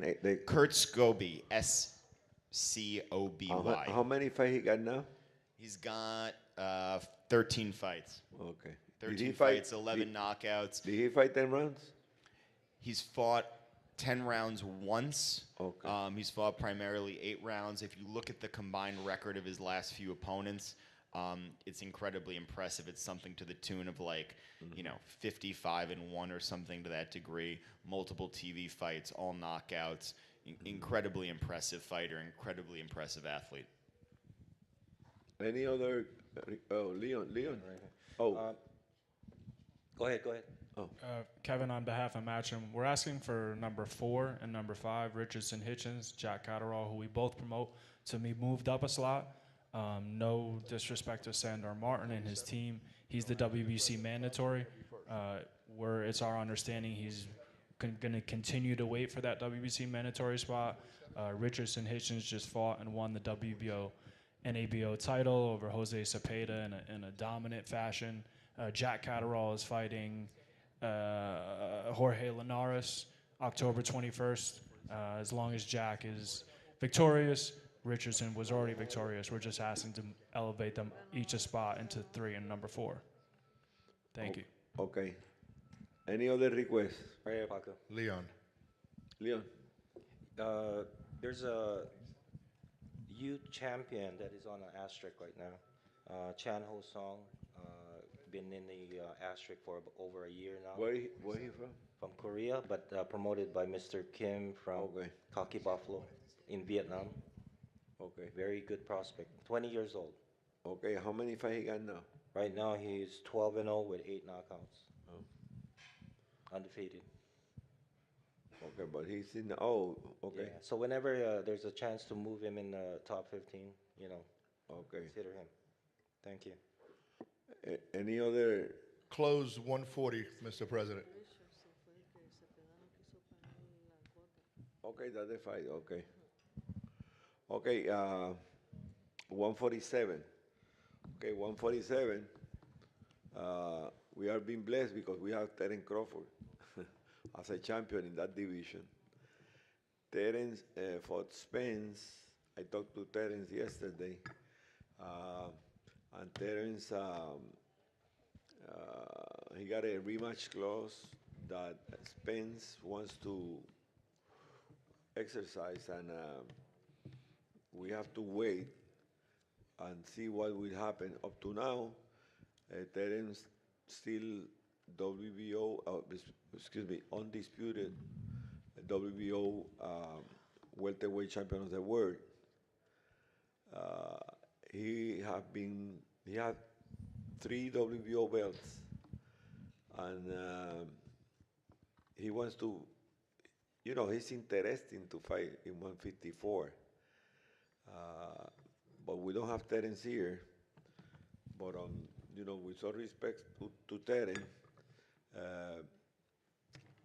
and his legacy, we would like to give the opportunity to Terence to keep his title and decide what he want to do. He got 18 months to make his mandatory. Any requests on 147? Yes, hello, Mr. President. My name is Christian Morales, the most famous Morales who don't speak Spanish. But I promise to develop, and one day I will talk to you in Spanish for sure. So, on behalf of our new promotion from Hamburg, Germany, and promoter Axel Plus, thank you very much to have us here. First WBO convention for us. So we are glad to be in the WBO family right now. And yeah, we have many good fighters to present. First of one is Karen Chukachian from the Ukraine. He fought Jaron Ennis in January for the IBF interim world title, lost by decision. Not so many fighters can say that about fight Jaron Ennis. So very good one, 24 fights, 22 wins. For me, definitely top 10 contender, and we would like to put him in the rankings. Thank you, and Mr. Morales, welcome. When I met Mr. Morales, he was introduced to me by Daryl People, and in Vegas we were together. Because his last name, I asked him, ¿hablas español? Do you speak Spanish? He said no, and he explained me how his Morales come from. But he's German, and he can speak, thanks God you can speak English and German. It's a pleasure to have you here. Good luck there in Germany. They need good promoter. You have been blessed because I got a phone call from Bern Bonte. He called me. Yeah, we're working Thomas together. Putz. Thomas Putz talked to me about you. That means that you are the next hope in promotion in that business in Germany. We need that there. Okay. Yeah, we will be. Yeah. But that's a good fighter. Yeah, that's a good fighter. Any other request? 147. Right here, Paco. Eric, Golden Boy Promotions. Eric, welcome. Sorry, Gracias, Paco. man. You get beat badly, but We represent Alexis Rocha, who's going to be fighting next week on the 21st against number 5, Giovanni Santillan. We understand the situation with Crawford, great champion. We respect him. If he is to move up to 154, we would love to request to fight for the vacant title, along with Top Rank, Carl Moretti, or interim title, whatever he decides. Obviously, his legacy is very important. He's one of the great champions in the world, top fighter, pound for pound. But, Alexis Rocha and Santillan are ready to fight for the title if it becomes vacant or if there's a chance for an interim title. Interim, because we don't want to have more interim champions, but we have a lot of respect for Terence Crawford and his legacy. But you are in the great position, Eric, because you got number 1. He fought classified fighters. Nobody can take your number 1 position now. And just wait. Let's see what will happen with Terence. Terence is here. We're going to have him tonight. I got more conversation with Terence. And then we can have a better scenario to deal with your fighter. But for sure, you're in the best position. Because you're number 1 and you fought a classified fighter. He's the current NABO champion. And We're looking to defend. And you fight the first available. Santillan is the first available in that division. Yeah. Okay. That's a great fight. But let's see what happens with Terence, and then we decide. But you are in the best position. Okay. Understood. Thank you. Okay. Yeah. Kevin with Matchroom Boxing. We're asking for Conor Benn to be reinstated somewhere within the top 5 to top 10 at 147. He returned last month in September. Does he got problem with some doping test or something like that? No, I mean, he's been licensed in the U.S. He fought in the U.S. He's been cleared by the ABC. He got problem in England. He's not under current any suspension in England. No, but he got a, I remember the procedure he got in England before. What happened with that procedure? I mean, he's filed that through. That's been very displayed and talked in the media. I mean, he's under current no suspension with the BBBFC.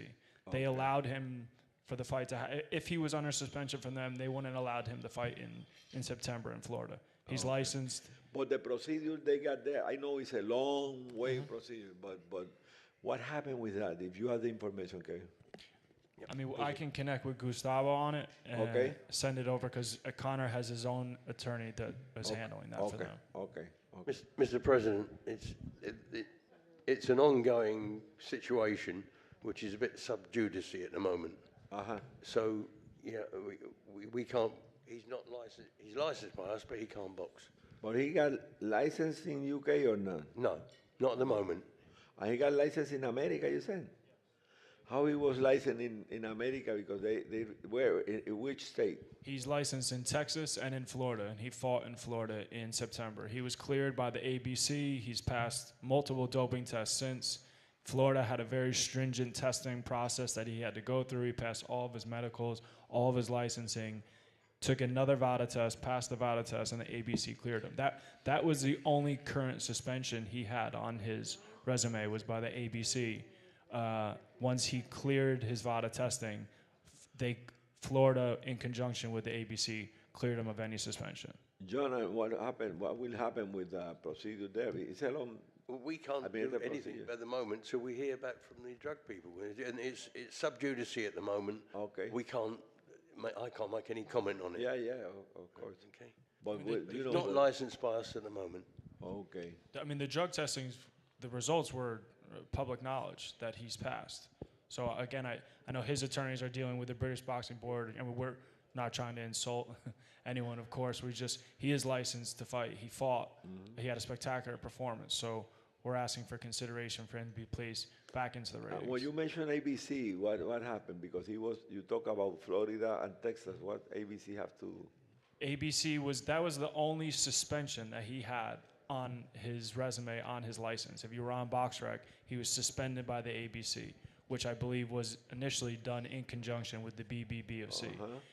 ABC said if he cleared a full panel drug test through VADA, they would lift the suspension, which he's done. I mean, Mazzulli has also done reports afterwards. He's petitioned to have him put back into it. I mean, so that's our stance on it, is that he's under no current suspension. He's licensed in the U.S. He should very well be rated. Okay. Thank you. Thank you, Kevin. He was inactive. He was inactive, and he just fought in September 23rd. Okay. But we put him out. He was inactive, and now he fought again. Yes, sir. Okay. Thank you. Back here. Francis. Hi, thank you. I would like to make a request for Echo Usman for an enhanced ranking. He's making the 5th defence of his British title against Harry Scarf in November. He's 19-0, very, very tough guy, very good fighter. I'd actually like to inquire as to the availability of any of the regional titles for the WBO. Maybe we could add that to the fight. But yeah, Echo, he's just about to break out, I think, on the world stage. He's a terrific guy, terrific fighter, and just like to see his ranking enhanced, perhaps to the top 10. Thank you. That's a European champion, WBO European champion. We also have Ethan James. Yeah, he's number 14. Very happy with that ranking for him. With him Coco. Yeah. Okay. Thank you. Thank you, Francis. 147. Right here. All-Star Boxing. Tuto. Yeah, Mr. President, I represent number 11, Derek Cuevas from Puerto Rico. I want to thank, first of all, the committee to allow me to have him in the ratings. He has won. He had a legal problems with his contracts, which got solved, and since he signed with All Star Boxing, he's got 3 fights, 3 wins, all 3 10-rounders. Our opponents with combined record of 36-8-1, all 3 fights on ESPN. I just want to put him available. Take advantage that there's a lot of people in the room. He's available to fight any of the rated top 15 guys. Thank you. Okay, thank you. Any other request? 147. 147 is closed, Mr. President. Sergey. Oh, Sergey? All right. Okay, I can speak about Eduard Skavinsky. He has perfectly done record 15-0. He is former top 15, and former Oriental Championship. Can we put him in the rating and game? Yeah, you got the record, Diana. Diana, you got the record. Okay. Any other request? 147.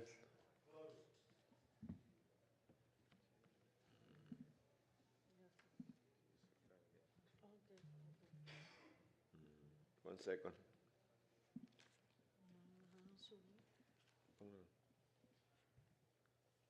Okay.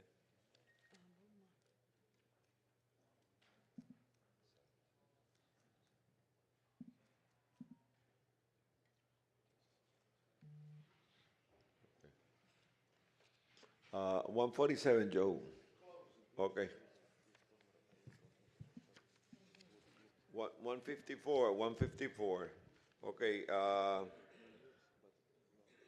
As you know, Jamel Charlo was the WBO super champion in that division. We allow him to fight as a champion against Canelo Alvarez, champion against champion, undisputed against undisputed. He get beat by Canelo, but we put a condition that once the fight started, Team Sue, the interim champion, will become champion.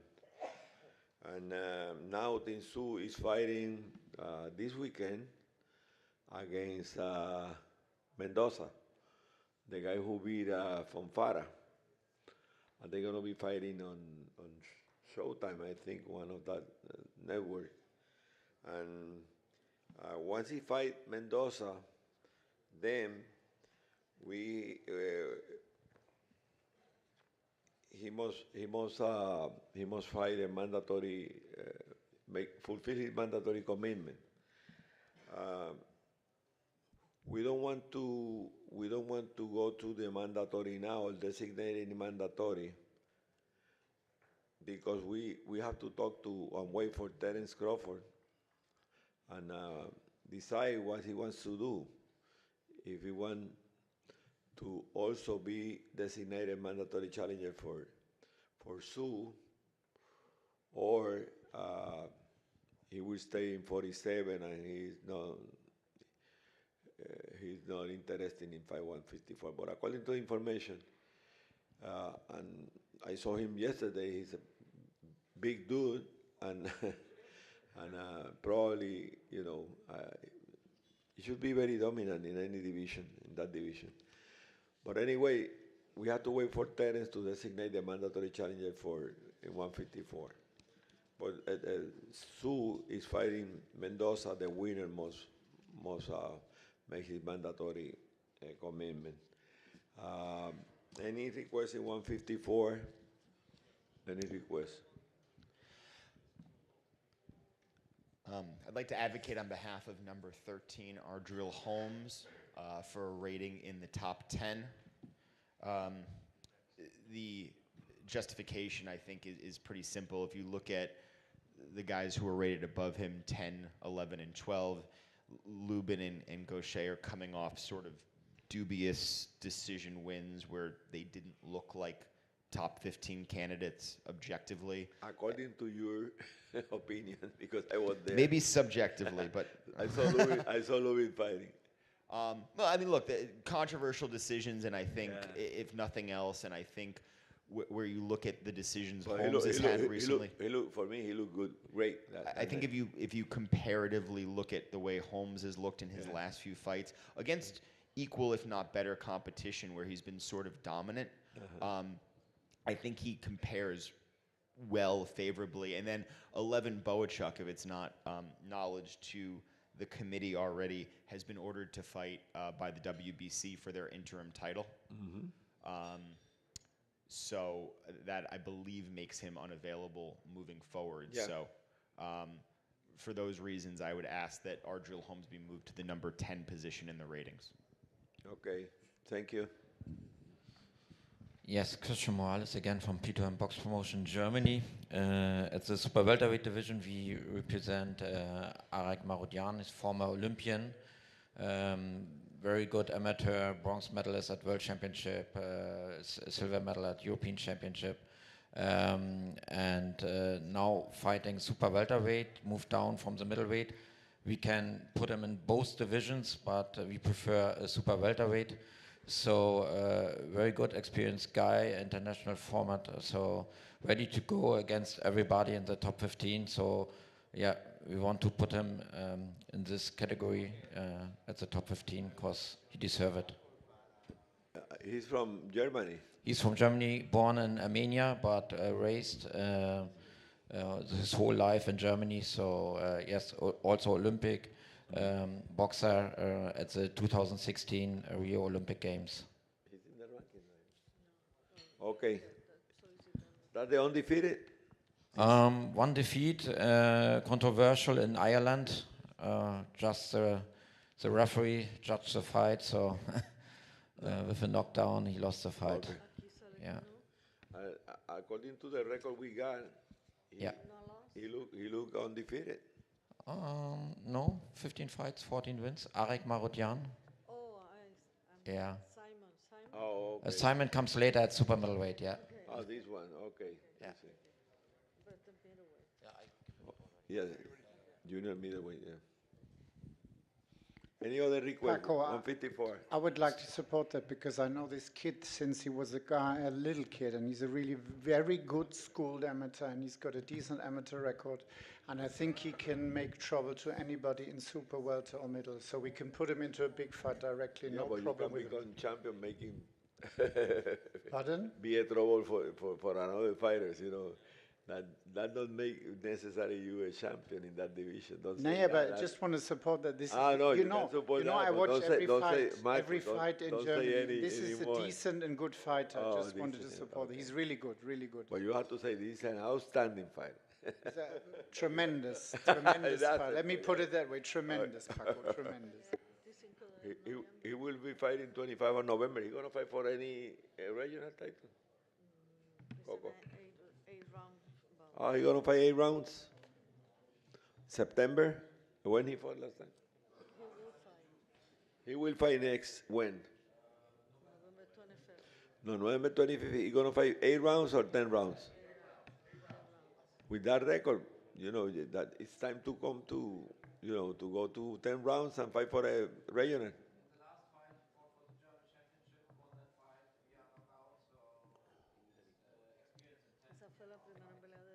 Oh, okay, but once you got a guy fighting 10 rounds, keep him fighting 10 rounds.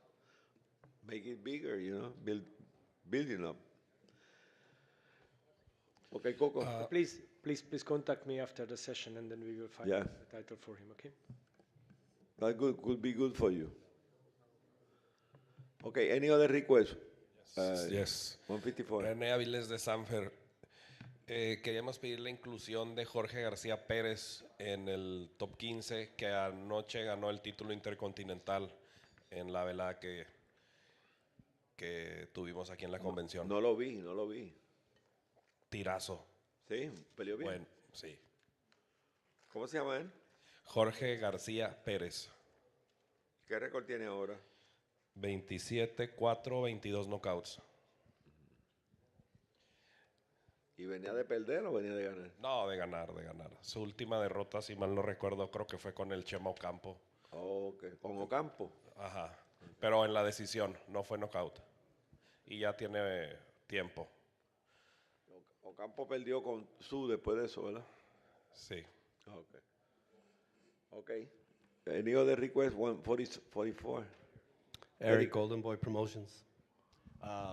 We would like to request Virgil Ortiz. to be rated at 154. He's moving up from 147. His record's 19 and no 19 knockouts. He's one of the best in boxing. I don't know what happened to him. He had a medical condition, Paco, but he's been cleared. Now he's okay? He's good now. He's been cleared. He's scheduled to fight January 6th. And he's going to start campaigning at 154. Because he was our mandatory 147 one time. 140, 147, yes. Yeah. But thank God he's back. He's good. His health is back. He's good. He's ready to fight. Okay. He's training for January 6th. And he going to fight when? January 6th, 2024. Okay. Diana will contact you. Maybe he can fight, any regional. Yes, definitely. He was the international champion before, yeah, I remember. He was before, yes. Okay, any other request? 154. Thank you. Hi, I'm Kevin Curtis. I'm one of Cordell Booker's trainer, and I'm here to represent Cordell Booker. Cordell fought last night, and he got a second-round knockout. Cordell's record is 21-1 with 10 KOs. Cordell is still undefeated at super welterweight, 154, with our only loss coming to Ammo Williams at 160. Cordell has been extremely active this year. He fought 4 times this year with a record of 4-0 with 3 KOs. Cordell has had 11, 10, and 8-round bouts. Cordell has beat 2 undefeated fighters on his resume. Cordell is also ranked in other major sanctioning bodies. He's been on TV fights 4 times already in his career. He was the co-main event under Austin Trout and Terrell Goucher in Mississippi, where he beat Wale Omatosa. And in the next fight, Omatosa went on to knock out Curtis Stevens and win the WBO Intercontinental Super Welterweight title. Cordell has no promoter right now, and we came here from the United States to represent Cordell to show the WBO that how much we want to be considered for the top 15. Cordell's next fight is in January 27th of next year, where he'll be fighting at Mohegan Sun. He'll be the main event.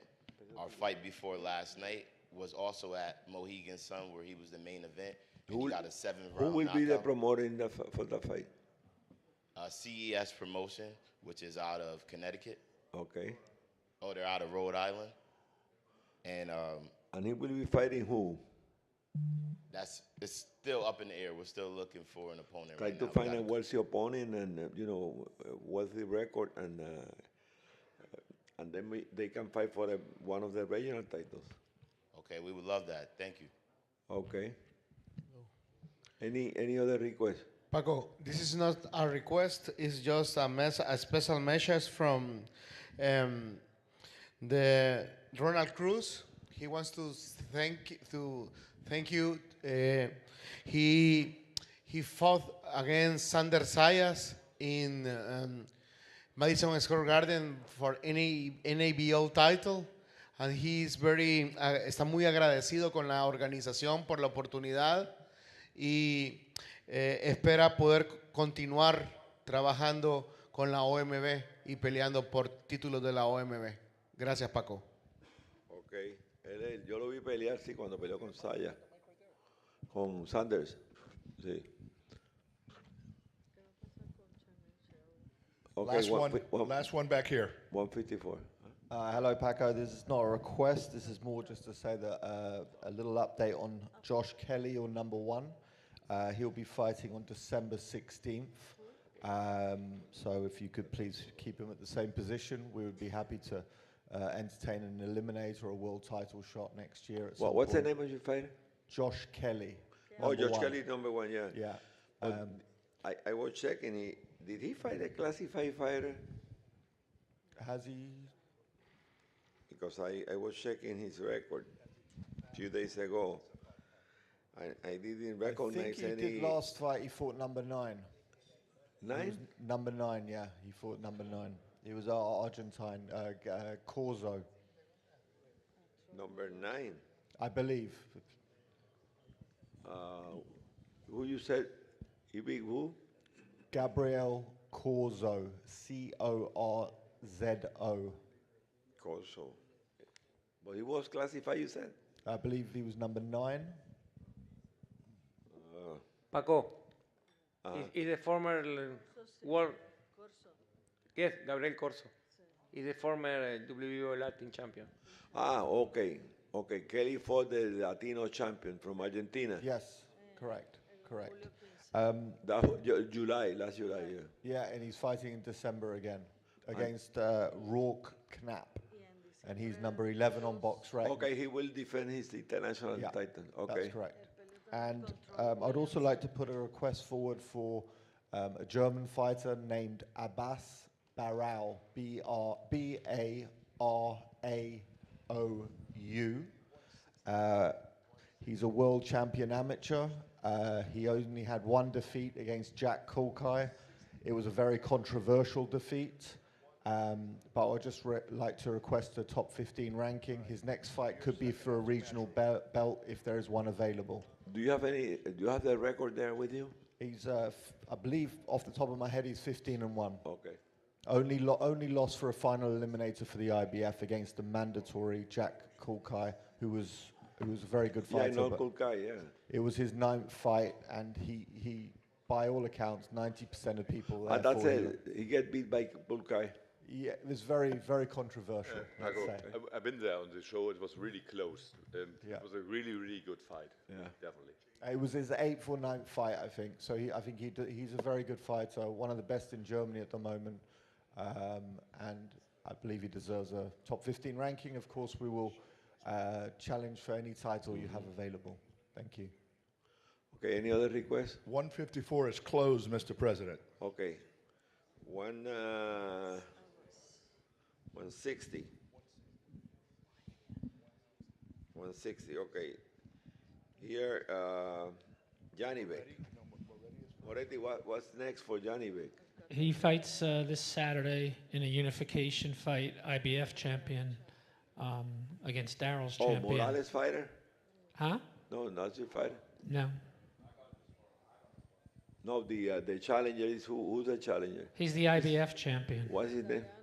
Oh, the Italian. Vincent Gualtieri. He's Paco, Paulie Walnut's cousin. Paco is from Agon Sports. Your friend Hage Doring does the matchmaking. From Agon Sports is Gualtieri from Germany. Oh, okay. Okay, he gonna fight next unification? Saturday. Okay, that means that Janibek, after that, he gonna have 9 months to make another mandatory. That's fine. Whoever, just make sure that's good. Okay. Any requests in 160? Matchroom. Kevin with Matchroom, we're asking for Austin Amma Williams, 15-0, coming off a career best win over Steve Rolls.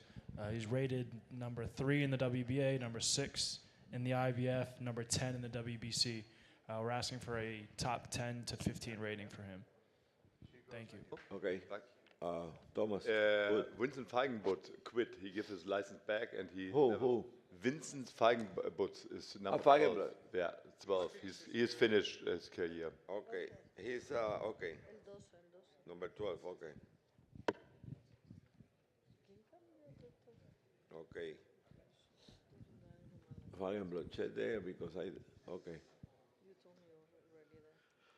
Okay. Any other request? 160, Francis. Hi.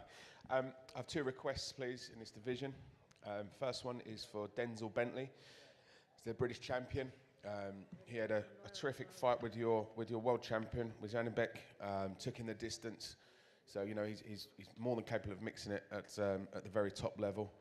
I'd like Denzel to be considered for a slightly higher ranking than his current number 9. Did he fight after that? After he gets beat by... He's fighting. He's making another defence of his British title against Nathan Heaney in Manchester on November 18th. And then following that, we'll definitely be looking to move back to world level. Yes, that'll be a second fight. He was WBO regional title before, Intercontinental or something like that? He hasn't actually had one. So if there is anything available, then we'd love to look at that. Okay. The European is available. Oh, okay, yeah, okay. He had the European one. Yeah, you talked to Coco, Francis, yeah. Yeah, okay. And the second request is Hamza Shiraz, who's 18-0 with 14 stoppages. we really feel that this guy is the real deal. He just had a terrific fight on the out in Poland. Many considered his opponent to be a big challenge, but he took him out in 1 round.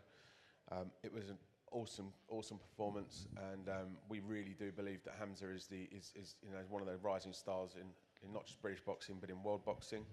He's going to fight Liam Williams, former world title challenger, on December 2nd in London, and that will further cement that he truly is one of the is nearing the top of the division, certainly in Europe, and we'll be looking to knock on the door for world honours in the next 12 months. I'd like to politely request a top 3 ranking for Hamza. He will be fighting on December November 2nd. 18. Pégase un poquitico. He will be fighting November 18. Hamza Shiraz is fighting Liam Williams. That's a good fight. It's a good fight, yeah. So Liam went Liam Williams is the tough cookie. Yeah, Liam went the distance with Andrade a few years back. So, Liam's been there, done it, got a few T-shirts, and he's going to give Hamza probably his toughest fight yet. But we're confident Hamza is, as I said, the real deal. But is he going to fight any regional title or? He was a former WBO European champion for a while, and now he's a WBC silver champion. But they're going to fight now for the WBC title. WBC? You will be fighting for WBC title? It'll be the BC silver title, but if we could add a WBO title to that, that'd be good. Oh, okay. Yes, okay. I told you that the title is still available, so one of them fighters Okay. can use it. Okay, perfect. Okay. Thank you. Last one back here. Last one at 160. Knees, okay. Yeah. Hi, Mr. President. I represent Chris Eubank Jr., you're number 1 at the moment. We have a plan for him to fight before Christmas, which should be concrete soon, but I just wanted to give you that update after beating Liam Smith, the former world champion. You want to fight the winner of Johnny Beck and the other? If I'm quite honest, we have our own plans at the moment, but if the mandatory is called, we'd have to consider it. Well, but we have Moretti's here. I know Moretti. Yeah. I know they want the fight, of course. But look, Please. we understand we're a meal ticket there. Please. We'll pay our own travel. Well, I just wanted to update you. We had a fight planned before Christmas. I can't update any more on that, but thank you. Okay. Mr. President, 160 is closed. Okay. 168. Okay. 168. Our champion is the super champion, Canelo Alvarez. He just fought now. He fought Charlo, our former 154 champion, undisputed. Now we got Munguia at number 1. We offer Munguia a lot of opportunity to fight as a mandatory 154 and 160. I know Eric Gomez is here. Okay.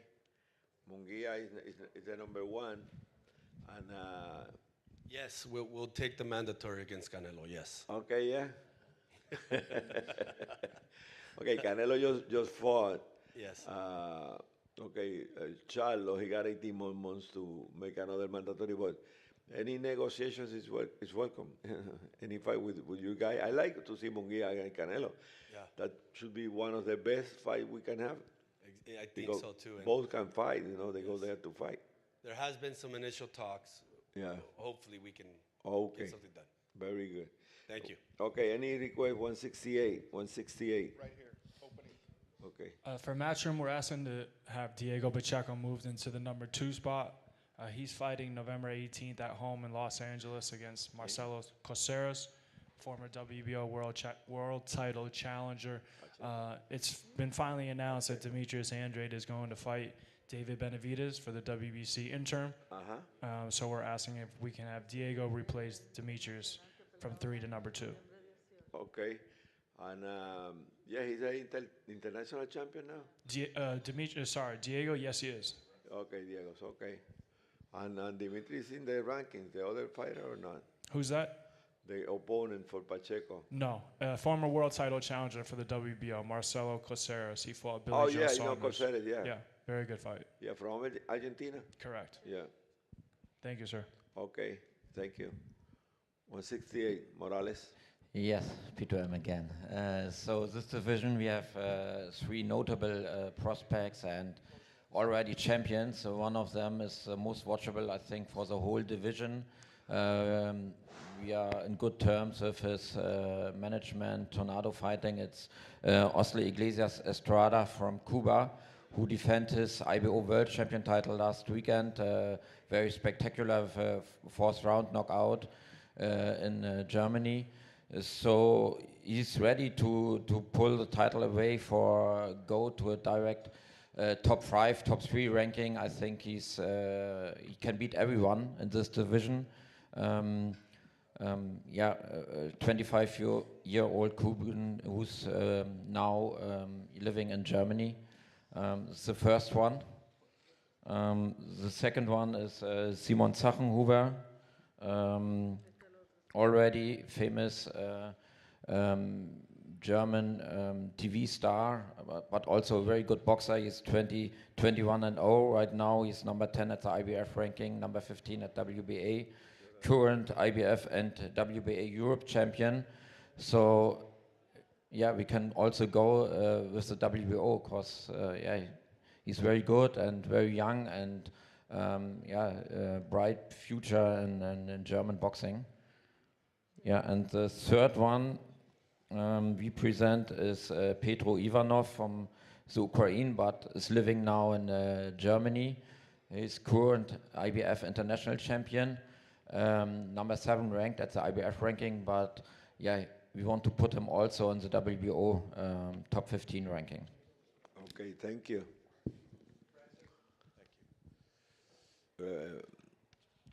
Francis. Thank you. Francis, yeah. I'd just like to make a request for Zach Parker, your former WBO interim. Zach Parker is back? Zach Parker's back. He came back. He got surgery. Yeah, he had his hand injury, obviously sustained in the challenge for the interim. But he got world title. surgery. But it was a hand, and he's fine now. All Okay. back fighting fit. He had a run out a couple of weeks back, and he'll fight again before the end of the year.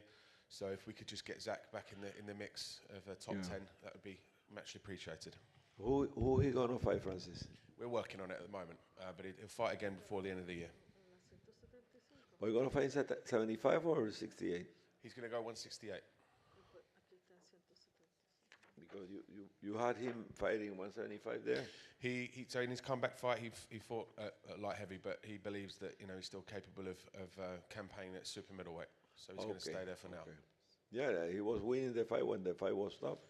He was doing well. It was developing into a good fight, and it was just a shame it finished how it did. But he can fight. He can fight. He can fight. Yeah. He's fit and strong, and he's back in the mix. He was WBO number 1 for a long time. Yeah. Yeah, very long time, and unfortunately, injuries happen. Then he will be fighting in December, you said? Yes, December. Okay. Thank you. Okay. Back here, Mr. President. Mr. President, I'd like to request a top 15 ranking for Lerone Richards, 17-0, former British, former European champ, former IBO champ, and I believe he was ranked by you before in the top 15. He'll be fighting on November 10th. He's just signed with Wasserman Boxing. And we're going to push him quickly and have him fighting for titles very early next year. Any other requests? Closed at 160. No, you wanted 168? Yeah. No, 168. 168. Yeah, Alex. Yes, thank you. Petitioning on behalf of Carlos Gongora, who's 22-2.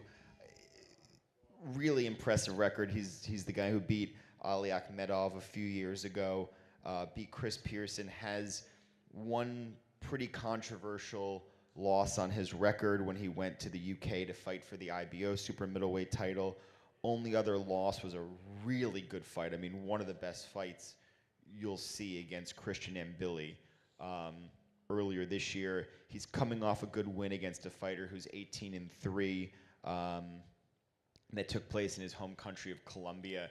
He's a credit to the ratings. He's a credit to any regional title. He's, I think, objectively a world title contender right now, so petitioning on behalf of Carlos Gongora. And further, I mean, I'm certainly not worthy of the good Warren name, but I think I just want to reiterate what Francis said about Zach Parker, former WBO interim champion. He is fully back at this juncture. Thank you, Alex. Any other request? 168. 168. Closed. Okay, 175. 175. Arthur Beterbiev. Moretti, what is the status of Beterbiev? He was injured. 175. Joe.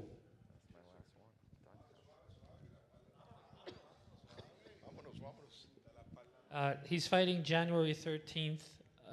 Is WBC mandatory against Callum Smith since he's unified champion. So it's January 13th in Quebec, Canada. I know you won't be making the trip as supervisor that day because it's in Canada. Winter. So whoever you don't like, you can send up. No way, Jose. No way. Okay. And he defeated Anthony Yard, which was the WBO mandatory, I think, earlier in the year. Okay, and what about the unification? All 3 titles are on the line. With Bivol? Yeah. Yeah, all we need is $50 million and we'll get it done. Oh. No way. Any request? 175, excuse me. So, good morning, Christoph from SES Boxing. Now we start the engines because we have the number ones from the light heavyweight up to the heavyweights in Germany. In 175, we do our focus on Michael Eifert. He's the IBF title and he wins against Jean Pascal, so he's in the mandatory to Beterbiev.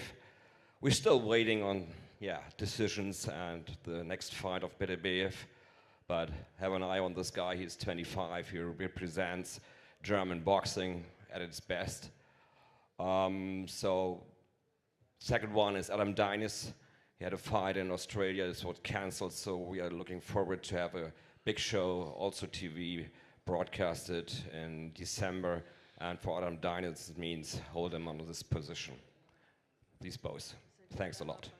Thank you. Yeah, he's a good fighter. He beat Pascal. Yeah. Alex? Thank you.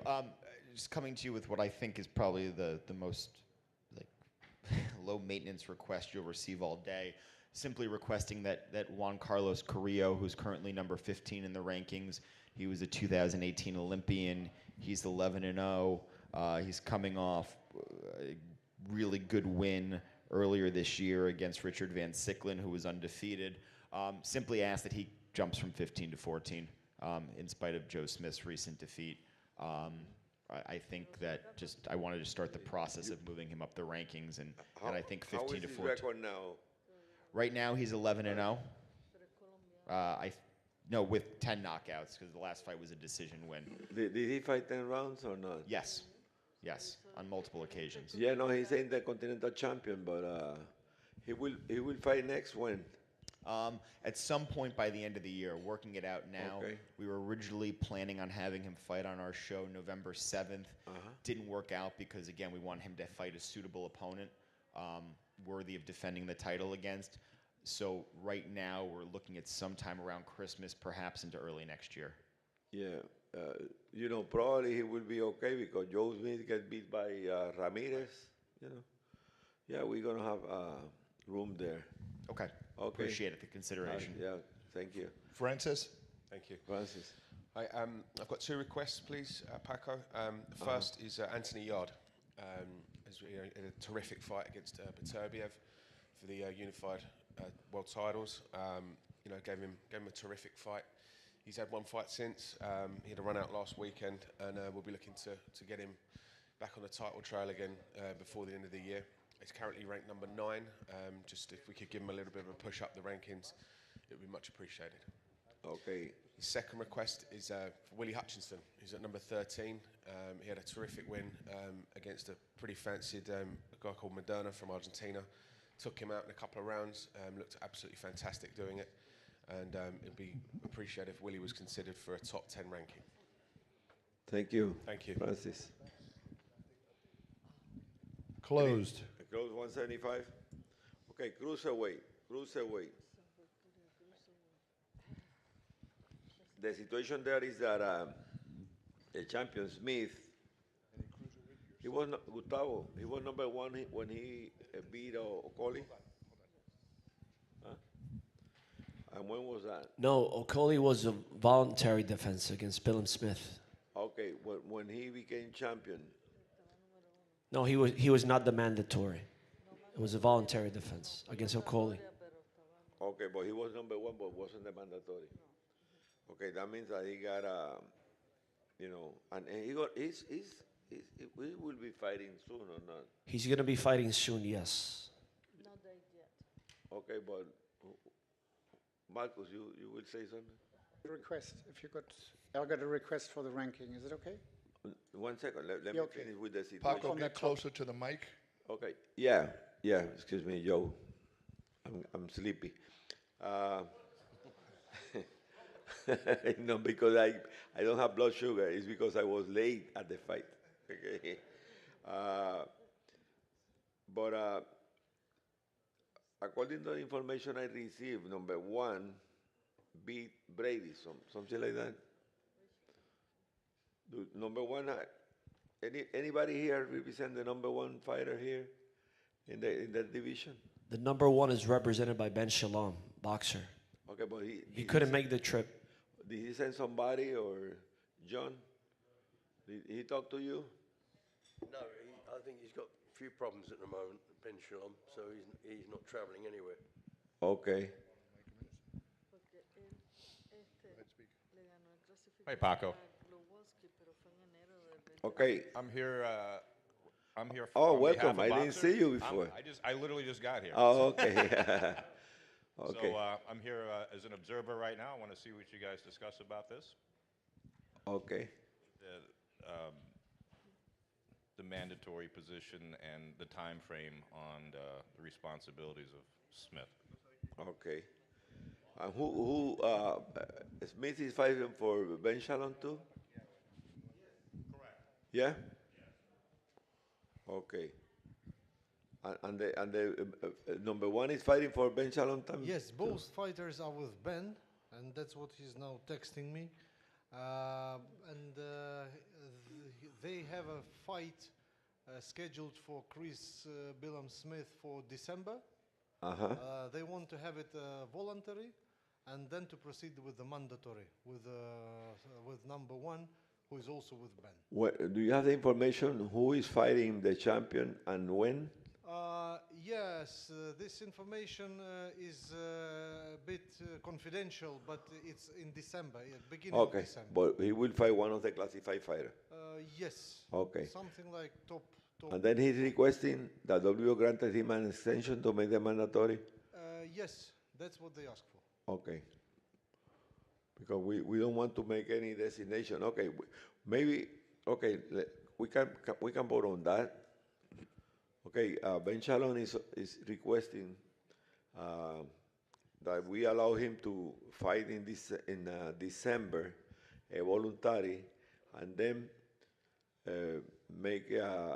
be fighting for against the mandatory challenger after that fight. We have to vote on that. Okay, Yasukochi. Did you hear what I said? No. Okay. Marcus. First of all, I'd like to talk about Arthur Mann. He's a former... No. Let's vote on the request first. No, I'm not with the Okay. Ben Shalom is requesting that WBO granted him an extension to make the mandatory because he got a voluntary fight in December. And then he have once he fight the voluntary fight, then he will be available to make his mandatory against the mandatory challenge that we can designate. Okay, we have to vote on that. John. Sorry? Okay, Ben Shalom. Yeah. He is the promoter for the champion. Yes. And for number one. Yep. Okay, he is he will be fighting, the champion will be fighting in December, but his mandatory is due, okay? Then he requested an extension because he got a day in December with the commitment that the winner will make his mandatory commitment after that fight. Yes. You want that to happen, yes or no? Yes.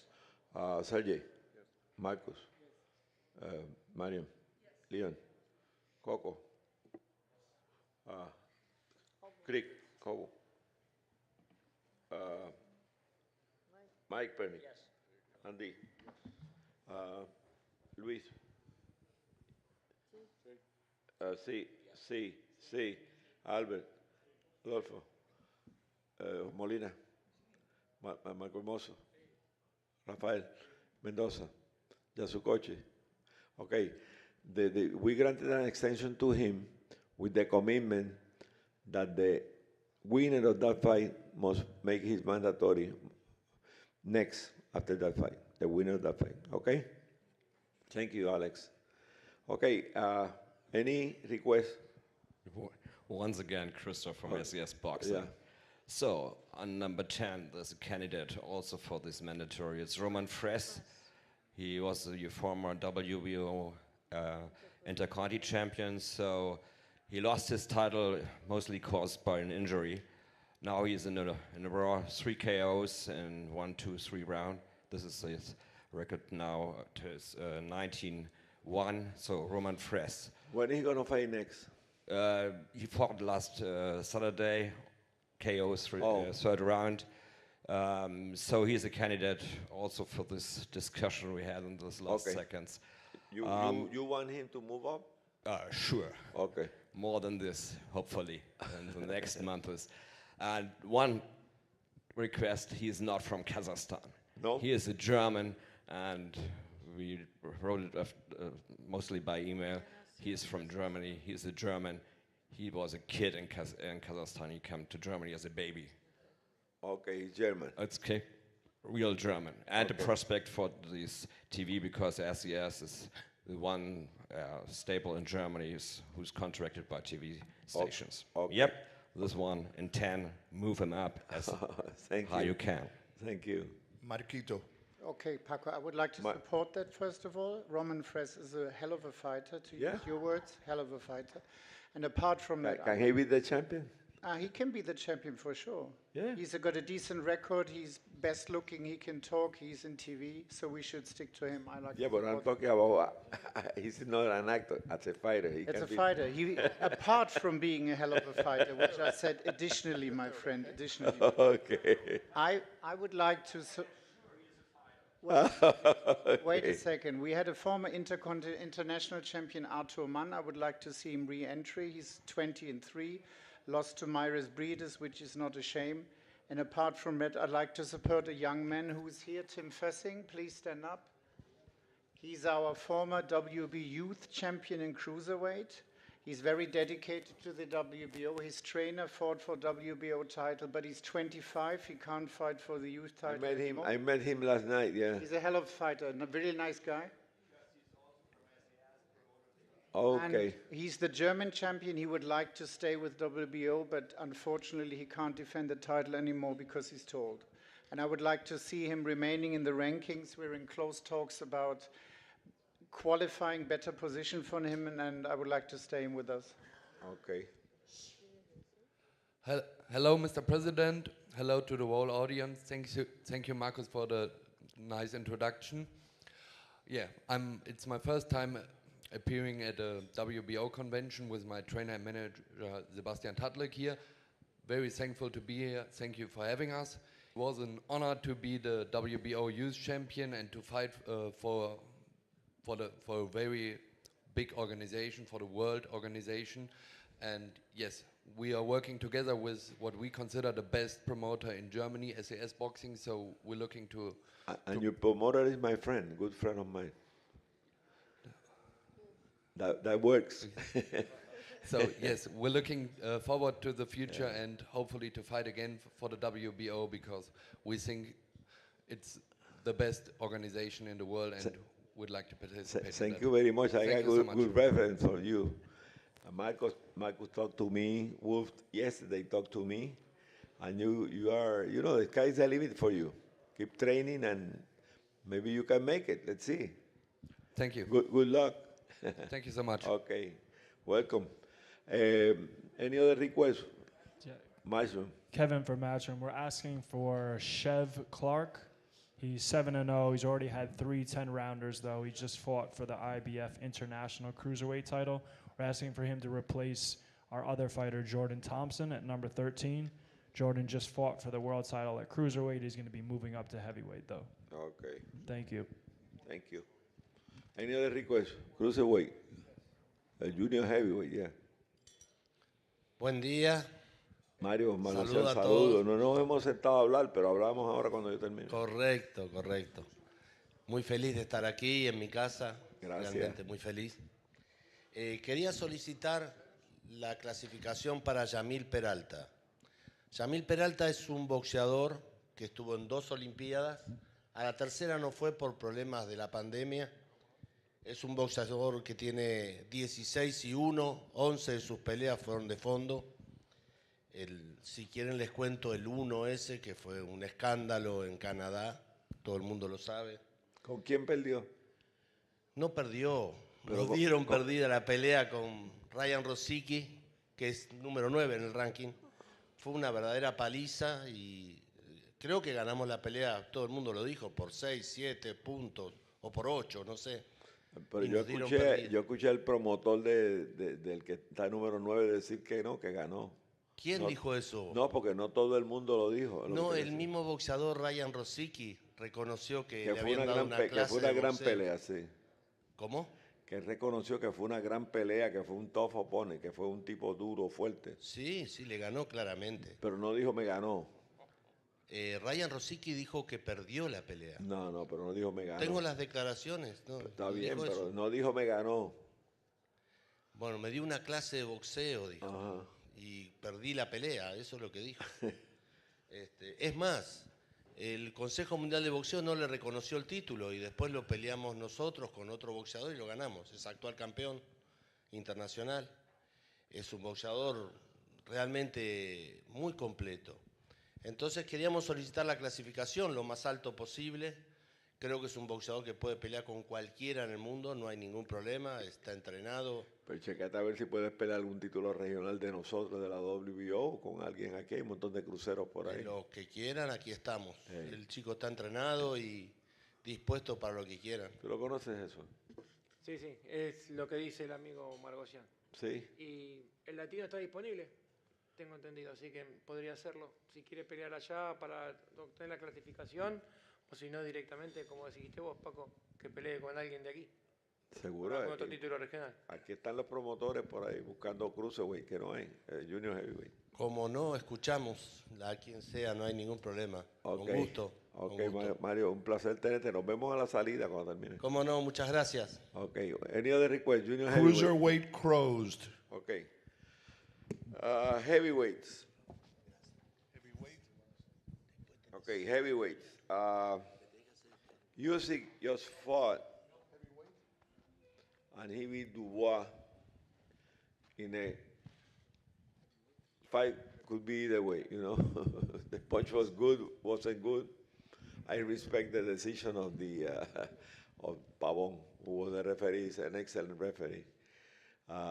He made the decision, he made a call, and we have to respect that. But Usyk is our champion. We are very proud of him. He was our cruiserweight champion, undisputed. He won the Super Six. When he got 3 or 4 fights, nobody wants to face him. I asked Coco about him and say, "That's the best fighter in Europe, Paco." I remember your words. Alex was talking to me, but I didn't trust that day when you told me that. But finally, you was right. He was the best prospect that time. I remember we ordered him to fight Tony Bellew. Tony Bellew always say no in that elimination bout. But Usyk, who I feel very proud of him, is our champion, and he's gonna be fighting Fury in unification. And also they have rematch clause there. True or not? True. Okay, you have a unification clause. That means that you're going to be fighting next sometime in Saudi Arabia, according to the information I received read in the press. Yes, this is true. It is a matter. The date of the fight has to be determined after Fury fights Ngannou. Yeah, but that's a done deal. That's a done deal. That's yes. a done deal. Yes. Okay. Yes.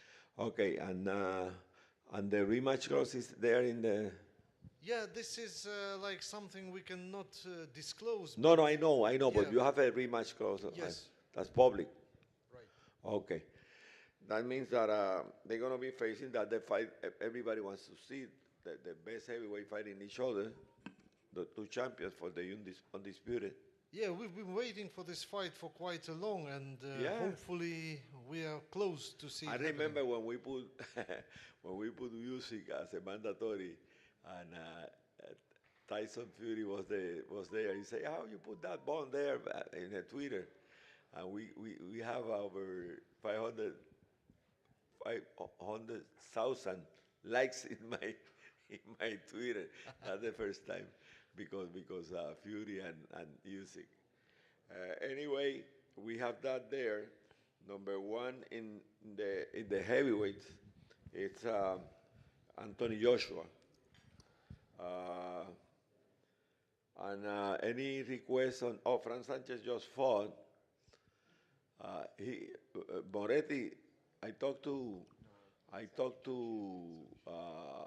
Mike Boreo and Lupe. He said that he wants to fight Anderson.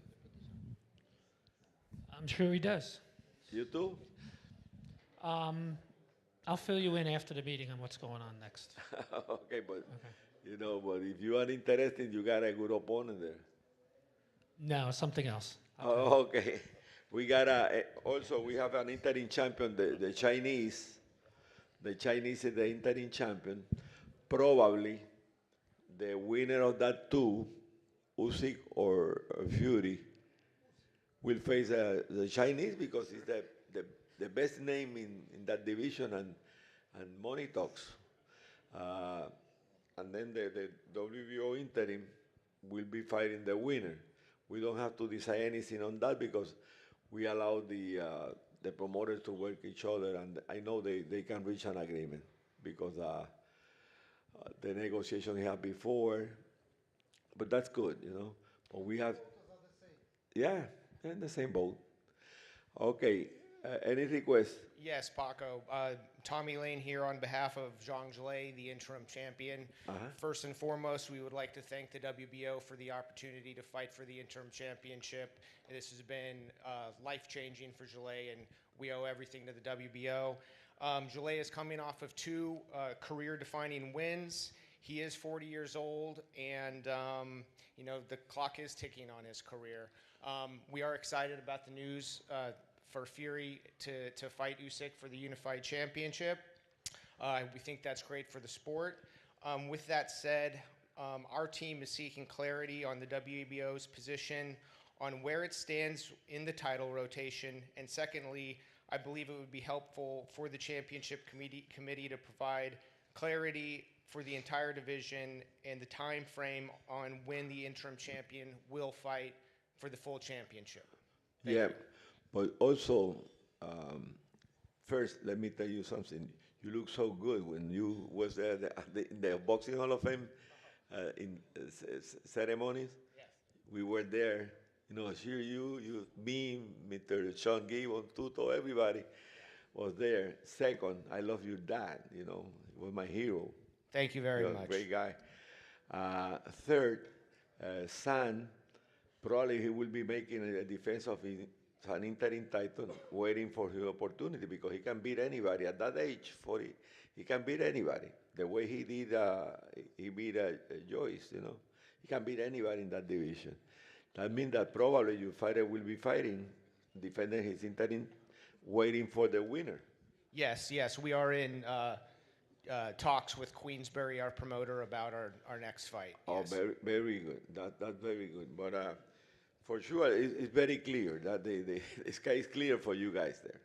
Everybody knows what the situation. These two fight each other. The winner can have a rematch or maybe face you guys, whatever. But you know, they got the same guys working as a fight. If they agree on the first, they're gonna agree on the second. Okay, and that's good news for you guys. Okay. Congratulations to you guy. We invite him to come here, but he got a commitment in Thailand. Yes, he's going to be back in a couple weeks, but he's in China and just enjoying life and seeing his family. But he wishes that he could be here. He's still living in Patterson, New Jersey. Yeah, he lives in Bloomfield. Oh, Bloomfield. But Okay. Trains in Patterson. Yes. Oh, okay, yeah, okay. But anyway, send my regards to him. He's a great guy. Thank you so much. Yeah, we spent some time with him in Vegas and there in the Hall of Fame, and I like him a lot. I met him a long time ago when he was fighting for Dino. Yeah. Yes. Okay. Any requests in the heavyweights? Yes.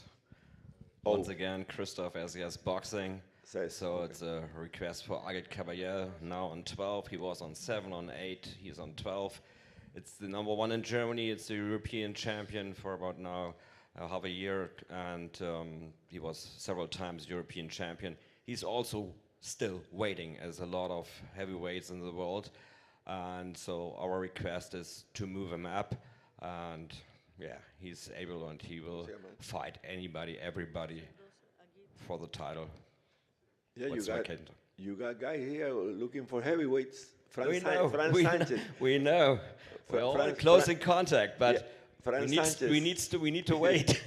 Yeah, but Franz Sanchez, I don't know if we have somebody, Lupe or maybe Sean. Sean can talk on behalf of Lupe. And yeah, they are looking for somebody for Franz Sanchez. You got a 23-0 there. Yeah, I mean, Frank. Talk to Lupe, your friend. Yeah, I will. Frank's happy to fight anybody that's in the classified in the rankings. But don't mention anything to Mike Borrell because he will be shaking. Yeah, Lupe's a little more open. Mike's a little more hard to make fights with. Thank you. Okay. Any other requests in the heavyweights? Yes, please. Okay. So again, P2M Box Promotion from Hamburg. So I think we have the 2 most notable heavyweight prospects in Germany right now. The first one is Peter Kadiru, Olympic Youth Champion 2014, as pro WBC Youth World Champion and German Heavyweight Champion.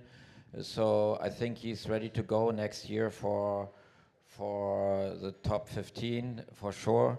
So we are also in talks, I hope, very soon with notable other prospects.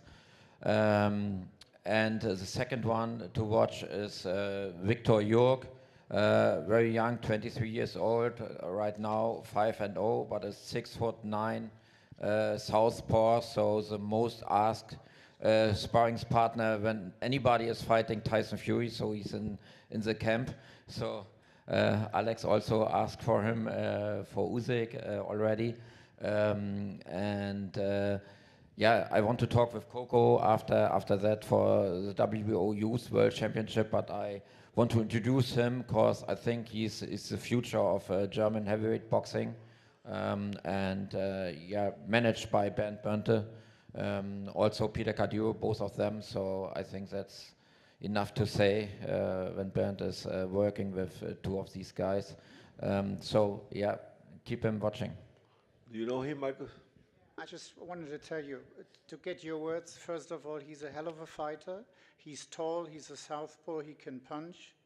He's an absolutely role model for German television. I think we've seen a lot of fighters being with the WBO lifetime, Joe Kazagi, Oscar De La Hoya. Wow. And I think he's not ready for ranking yet, but building a bond to him. Well, he can fight a regional title. Yeah, youth.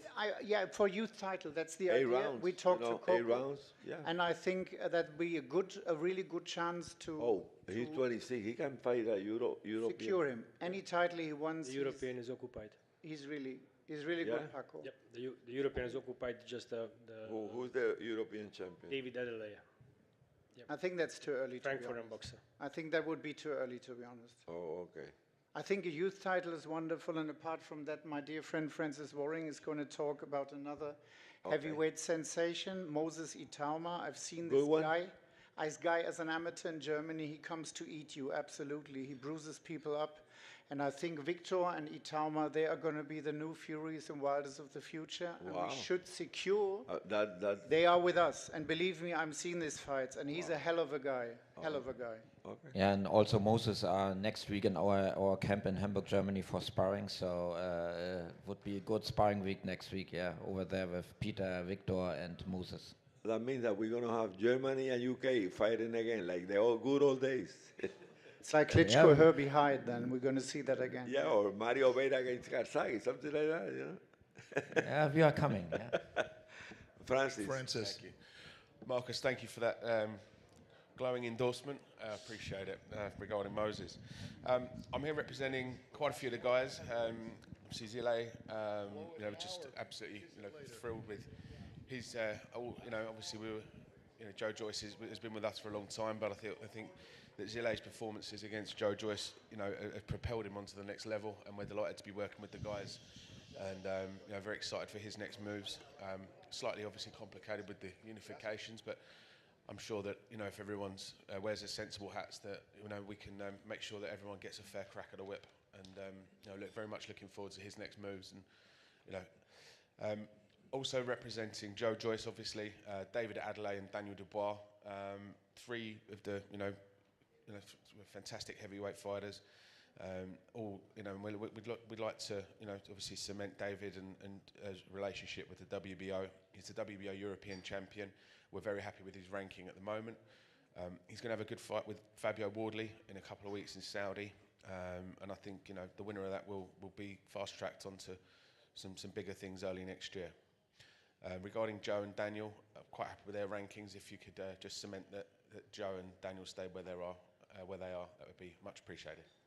Thank you, Francis. Thank you. Any other request? The heavyweights? That is it for right now, Mr. President. Okay, we're gonna take a 3 or 4 minutes break because we're gonna deal with the female boxing. We have two issues, big issues here: 130 pounds and 112. 112. Eric, stay here. Because that will be very interesting, and we have to discuss that and take a decision on what we're going to do with that. Okay, also, any other mandatories with a woman, this is the moment to do it. Let's take 5 minutes break, and we come back because we will finish soon. In less than an hour, we're going to finish with that, and then we adjourn, okay?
ladies' rankings and certain discussions. If you could all please take your seat so we could get done with this and go to lunch.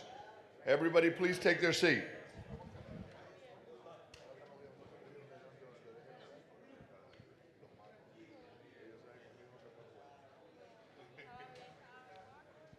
Still doing okay? Yes, sir. Thank you. I just took the pill. Por favor, que se sienten. Please have a seat. We're getting ready to start. Let me go outside, Mr. President, and tell everybody we're starting. Okay.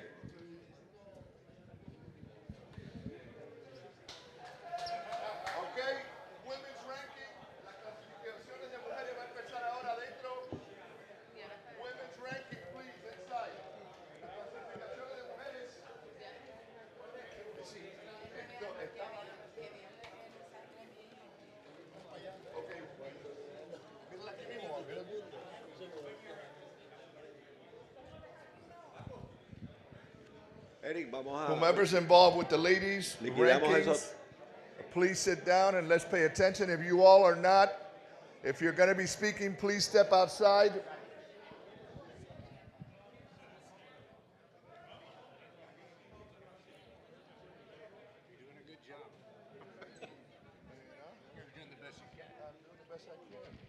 With this fucking sign. Yeah, that's it. That's what I'm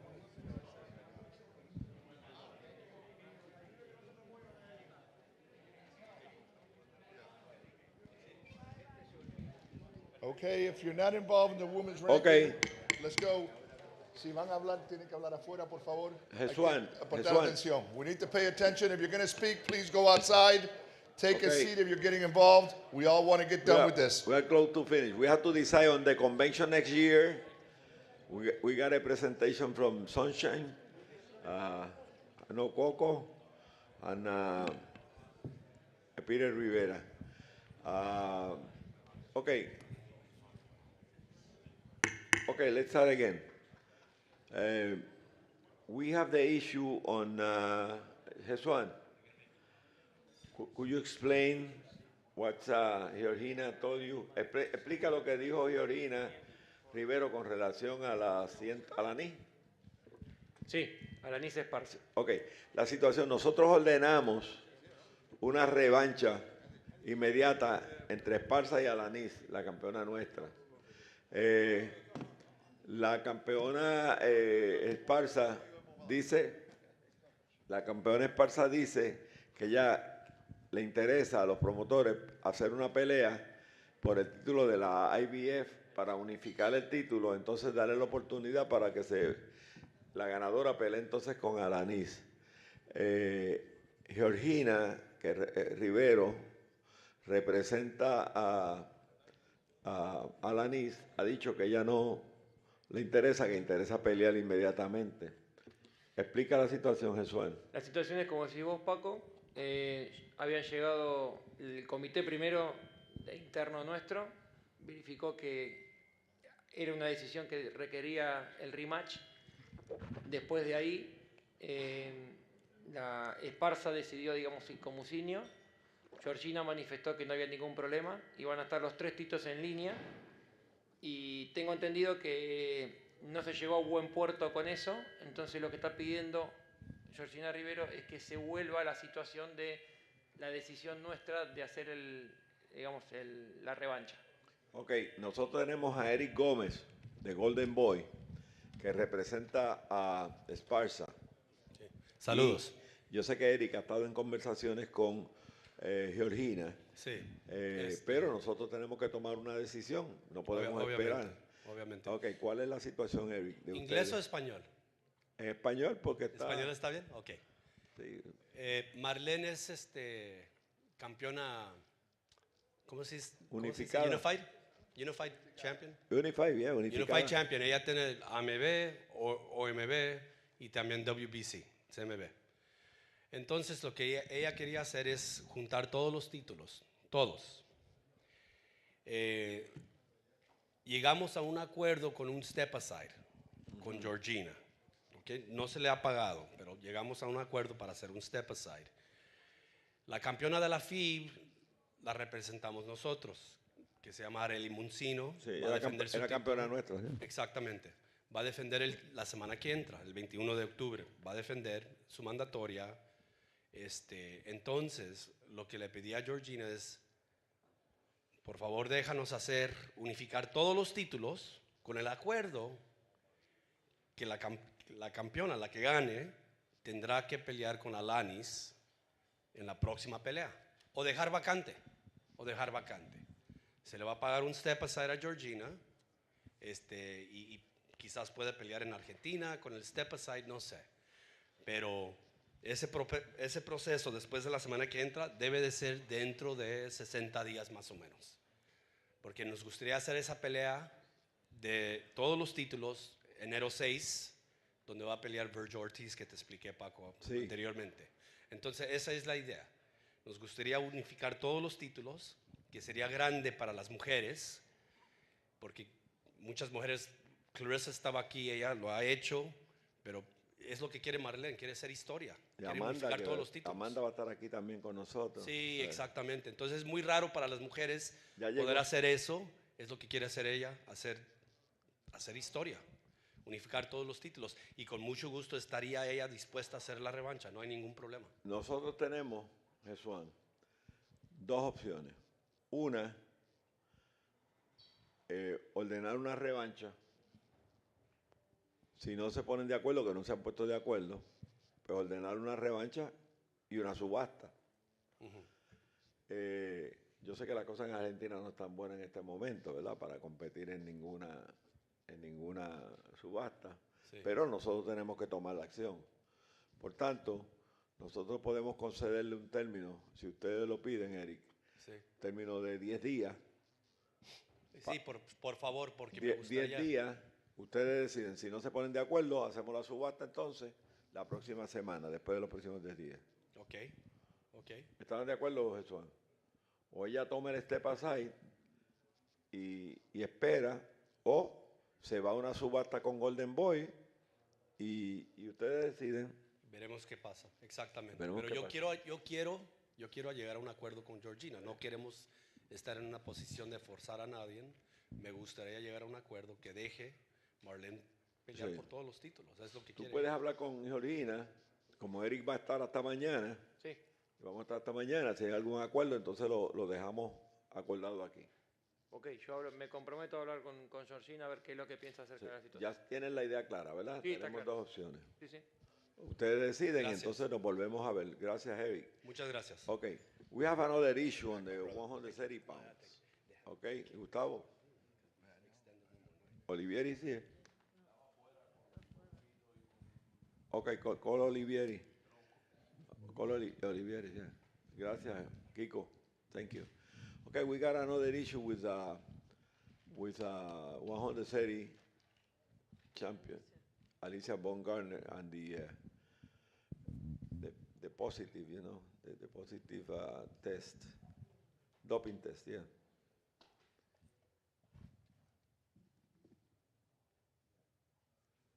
Let's wait 1 second for Gustavo, yeah. The last information, we sent a letter to the commission. The commission never answered the letter on Alicia Baumgartner.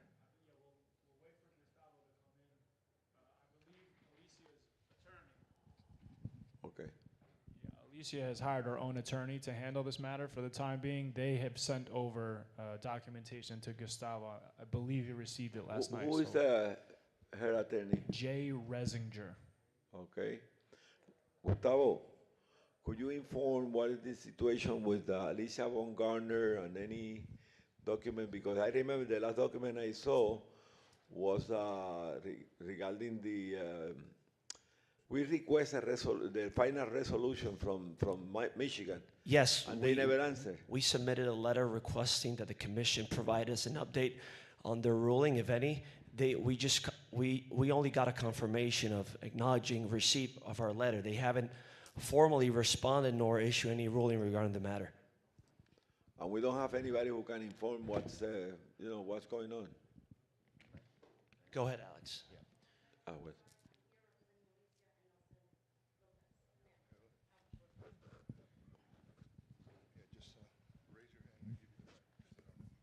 Thank you. Good morning, esteemed Mr. President, Executive Committee, That's Ruth Molina. Yeah. colleagues, and the press. Dr. Ruth Molina, representing Alicia Baumgarten and Nelson Lopez. I've been authorized to provide the following statement in English and in Spanish. Due to the matters here in front of this committee by Mr. Gustavo Oliveira and Queensberry and Matchroom, I've been authorized to represent the undisputed world champion and Nelson Lopez, who could not make the trip. I, Ruthie Molina, have been able to provide the following statement. As we all know, Alicia has had an impeccable career. We have hired counsel to assist and advise us on this matter. And as the media and others have covered and commented so widely, through counsel, we are approaching this matter accordingly and tactfully with affirmative defenses on the matter at hand and in question. We are being advised accordingly on the next steps, and our responses to the process continues. Thank you. Ahora en español.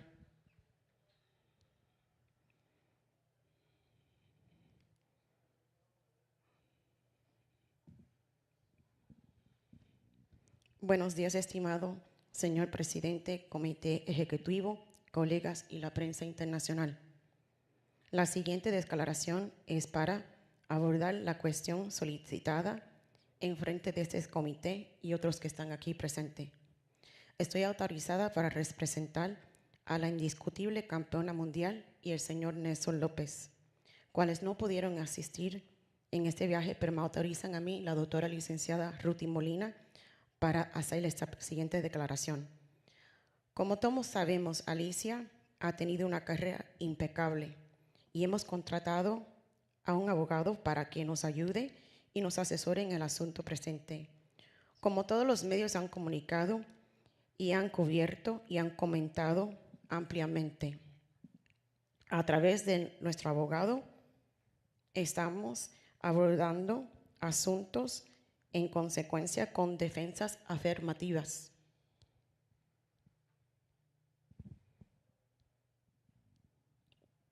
¿Sabes? Basado en esto, si no está, estamos asesorando consecuencias sobre los próximos pasos y nuestras respuestas. Muchísimas gracias y buenas tardes. Okay, look like they don't have any final resolution yet. Okay, Alex. I want to thank Paco, Gustavo, the Championship Committee for hearing this matter today. On Monday of this week, I submitted a formal application to the WBO Championship Committee on behalf of DeBella Entertainment and Christina Linardatu, who Alicia Baumgartner fought on July 15th in the bout in question. I have hard copies of that petition for those who may need it. What it boils down to, though, is this. The fight happened on July 15th.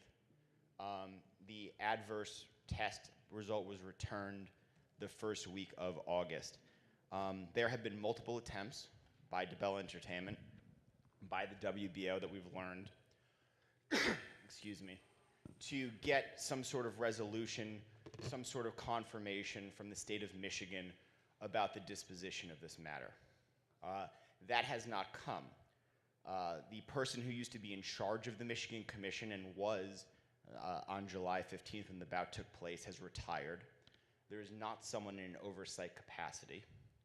The state did not even take the rudimentary step of suspending Ms. Baumgartner when her positive test was returned. In fact, that was left to the Association of Boxing Commissions, which has suspended her among all 50 states. And as the petition states, it's not clear that the state is ever going to rule on this matter. So what we have here is a fighter who is tested positive for 2 banned substances that are banned by VADA, by WADA, by all accredited drug testing agencies. We have a positive test in one of the most renowned labs in the world. And now we have the issue before the WBO of what to do. So this petition argues that the Championship Committee is vested with the authority, regardless of what happens in the state of Michigan, to strip Alicia Baumgartner of her title. Let me ask you something about just legal stuff, ripeness. I'm sorry? Ripeness. Are we ready to deal Well, with? I think so, because what's happened here is that the WBO rules about the authority of the championship committee are quite clear, which is when a fighter has been suspended, not just tested positive for performance-enhancing drugs, but has been suspended for the use of performance-enhancing drugs, the championship committee is within its authority to recommend stripping that world champion. But she was suspended by Michigan or not? She was not suspended by the state of Michigan. She's currently suspended in every jurisdiction in the United States by the Association of Boxing Commissions as a result of the positive test. For how long? Indefinitely. Could not be. Yes. And it's for, again, Indefinitely? No, could not be. Without speaking out of turn, because again, Alicia has her own representative here, Alicia has her own attorney. It is our understanding that Michigan is still conducting their investigation. Joshua Thelen, I believe, is the one. He's the lead inspector on this. Up until this week, it's our understanding that they're still conducting their investigation. Okay. Paco, I do just want to show you this, just so it's clear and it's on the record. This is a copy of BoxRec of the list of suspensions, and she's suspended by the ABC, the same that lifted Connor's suspension. She is suspended by the Association of Boxing Commissions indefinitely. So I do think that that's worthy of putting. It was the same situation for Connor, who was cleared of that suspension and is under no current existing suspensions whatsoever. We got it. But let me, at least, due process. Due process means that at least she had the right to have a hearing. No, and I'm not sitting here saying she should be stripped today. What the petition really asks for, Paco, is for some sort of process to begin. If it's a matter of a show cause order, thank you.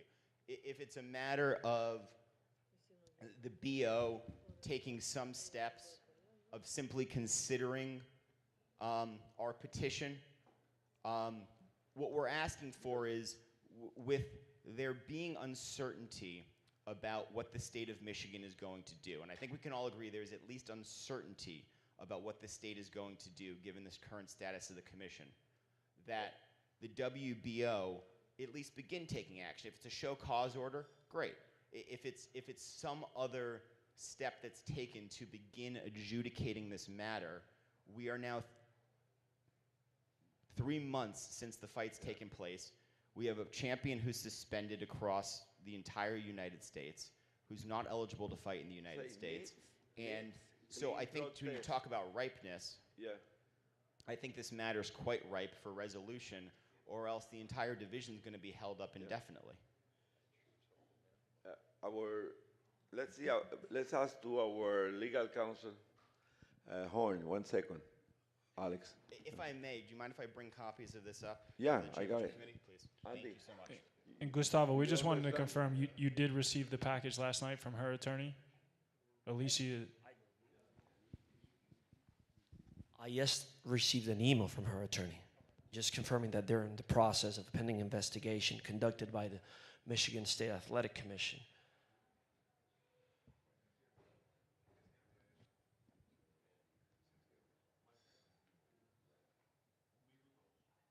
One minute.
Sean Givens, I love Woody, baby. Look at Woody there, minding his own business.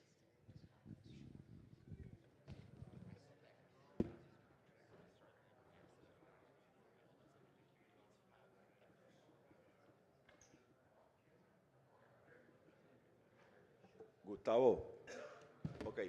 Gus? You said that Alicia hired a lawyer. Yep. Okay.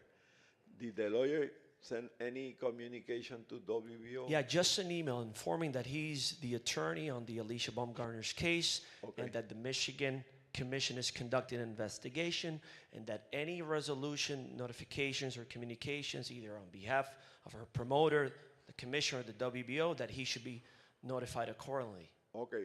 As to the commission, the only email that we got from the commission is a gentleman called Benjamin Parker from the licensing division director that only states, "Good morning, we have received the letter, thank you." That's when we contacted the commission to see whether they had issued a ruling on the matter. Okay. That's the only thing that we have on behalf of the commission. How many communications we got with the commission? Only one. That's it, the last one? From their behalf, yep. Okay, we were waiting for any resolution. Correct. And we didn't have any. Okay. Do we have any resolution from, among that, from ABC?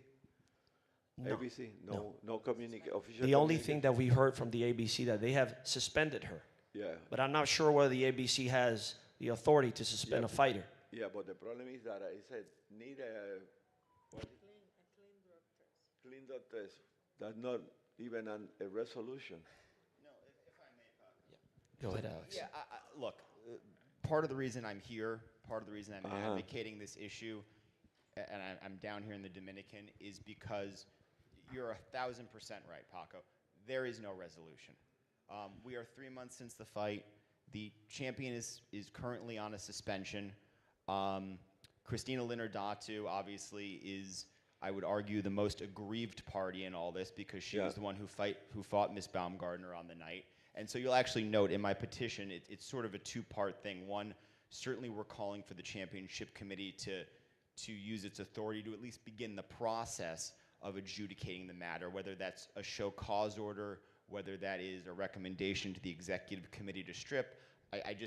We're sort of asking that the process be started.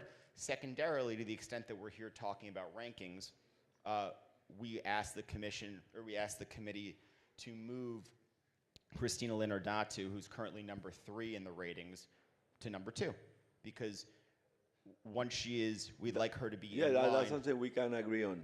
Yeah, that's no problem. The other, the legal issue is I'm worried. That's the reason I touched base with our lawyer regarding this issue. Just legal matter. Yep. You know, you are a lawyer, Gustavo, a lawyer, I'm a lawyer, and you know, we are talking about legal issues. No, sure. And like I said, I agree. Yeah. There just isn't a resolution on this matter now. And it's a fact that she tested positive twice. O sea, the sample A, sample B. Her sample B has not been tested. How? Her sample B has not been tested. Okay. Oh, she agreed on the first. She never requested to. Her team, again, our understanding through her attorney is there was issues and concerns with how the sample A was collected. Or chain of evidence. Yes. So until that is cleared up with Alicia and her team and the testing, they're not going to request sample B because they believe that they would have the same issues. The procedure, yeah. Correct. Was wrong or. Yeah. Correct. And again, regarding this ABC suspension, it clearly says all she needs is a clean drug test, which is the same exact thing that we did with Connor. Okay. So it's not saying she's on any indefinite suspension where she won't be cleared. All it says is she just needs to produce a negative drug test. Let's have our lawyer. Now you understand, Andy. You got all the facts. I do. Yeah. It would appear that 2 steps should be taken. One, she should have a blood test taken with a high-end laboratory or WADA or whoever it is, closer on the mic. where it's acceptable, and submit that to ABC. And then her lawyer should be petitioning for a hearing with the Michigan Commission from a due process standpoint, so she has the opportunity to present her claim, find out what's going on, because if she's got an enhancement violation, in all probability, they're going to suspend her for 6 months, something of that nature.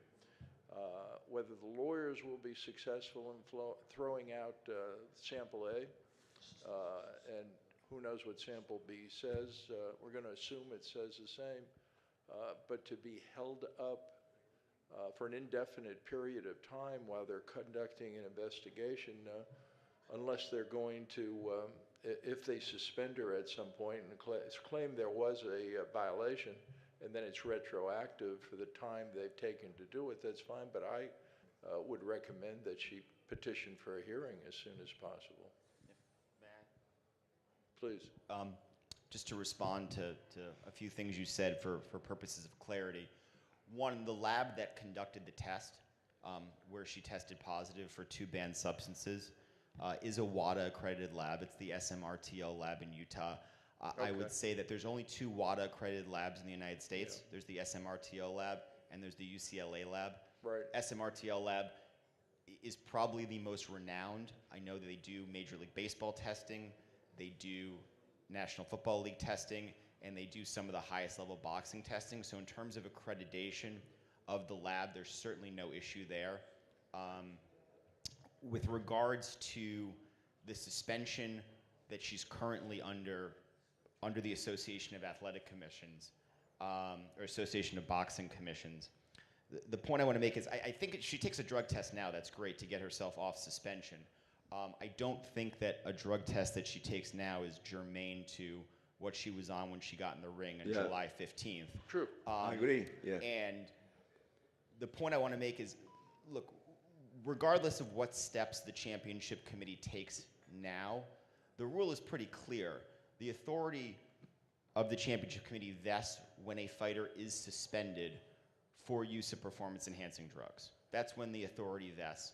And she has been suspended for use of performance-enhancing drugs. That's whatever it takes to get her off that suspension, I think is immaterial. The suspension has been applied. It's been applied by the ABC, not the state of Michigan. I acknowledge that, but that also speaks to one of the issues that's mentioned in the appeal, which is we just don't know what Michigan's doing.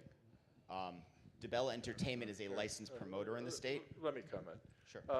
ABC is going to, as all other states, are going to follow another commission's ruling. The WADA testing in Utah is the #1 probably in the world at this time.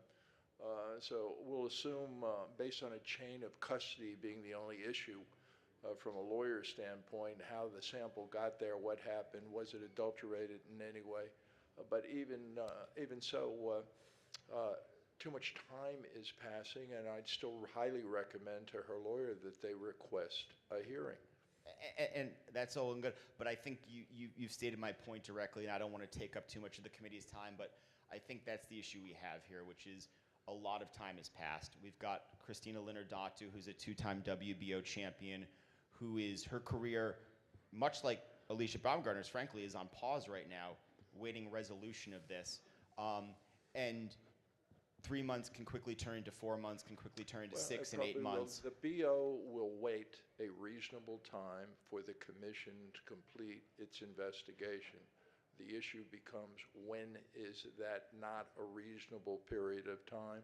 And they will extend some further period of time before making a decision. Okay, I appreciate that. The only other thing I would ask at this juncture is, based on what's already in the record, which is somewhat compelling, which is there's a positive drug test through a highly renowned lab. There is the suspension by the Association of Boxing Commissions. I do think it would be appropriate, if not today, but at some point in the very near future, for the BO to issue its show cause order. Because that's simply a step in the process, right? And I think enough is in the record now for the BO to issue its show cause order. I agree with you on that. You know, more, okay, we have to do something. We have to wait a reasonable period of time. But I think now, up to now, as a lawyer, I'm talking as a lawyer now, it's not time now, and I agree with you, Andy. Yes. Mr. Horn, Attorney Horn, excuse me.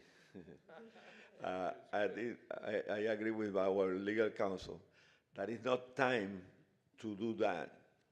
because she had the right to due process, and and she need the due process in Detroit, and also, I'm I'm talking.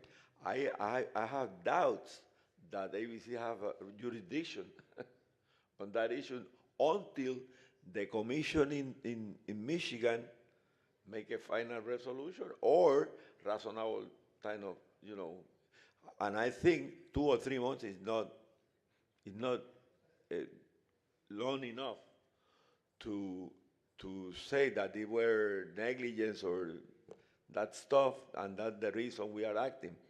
In this particular moment, I agree with you that WBO should do something. Yeah, we have to do something. We are doing something. We are worried about that.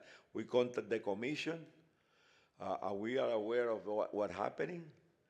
But, in this moment, we have handcuffs. No, and I appreciate that. Legally, from the legal point of view. And I appreciate the mindfulness of Mr. Horn and President Valcarcel. I appreciate the mindfulness of wanting there to be due process. I'm all for it. That's why I said even if the step that's taken now is simply a show cause order, I can't foresee a reason why that can't happen concurrently with whatever may, or I want to emphasize, may not be happening in the state of Michigan while we wait out that process. And again, secondarily to all that, stepping slightly away from the legalities for a second, as long as Ms. Linardatu, who's the aggrieved party here, is inserted into that position where she would fight for the vacant title as the #2 ranked fighter, we're okay with that process playing out, knowing that if everything comes to pass like we think it will, Ms. Baumgartner stripped to the title, then Ms. Linardatu, who's the most aggrieved party here, can step in and fight for the vacant title when that comes to pass. But I think now, after I heard what you are requesting, and you're right. Now she have a lawyer. She hired a lawyer. We can contact that lawyer, and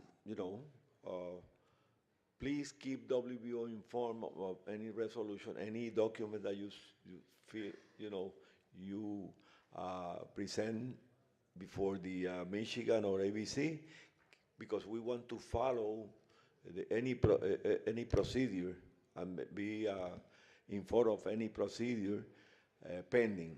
It's something that we can prepare, Gustavo, a letter to the lawyer saying that we are contacting for all purpose Alicia, using his lawyer, because he say any documentation should be contact direct to him, not to the fight, to the champion. The lawyer was duly advised that if he receives any communication or they issue any communication on their behalf, we be copied. Okay, we can send a letter to the lawyer saying Absolutely. that. Okay, and second, that's fine, and I agree with you. We have to act in the right moment. We have to do something. Right. And #2, we have to vote on your request, and I think you are right. It's something like we can justify. Move your fighter to #2. Yeah, she's currently #3, so it's I think it's an easy jump, and I think that makes sense. Okay, we can vote on that. Yeah. Mr. President, thank you. Thank you.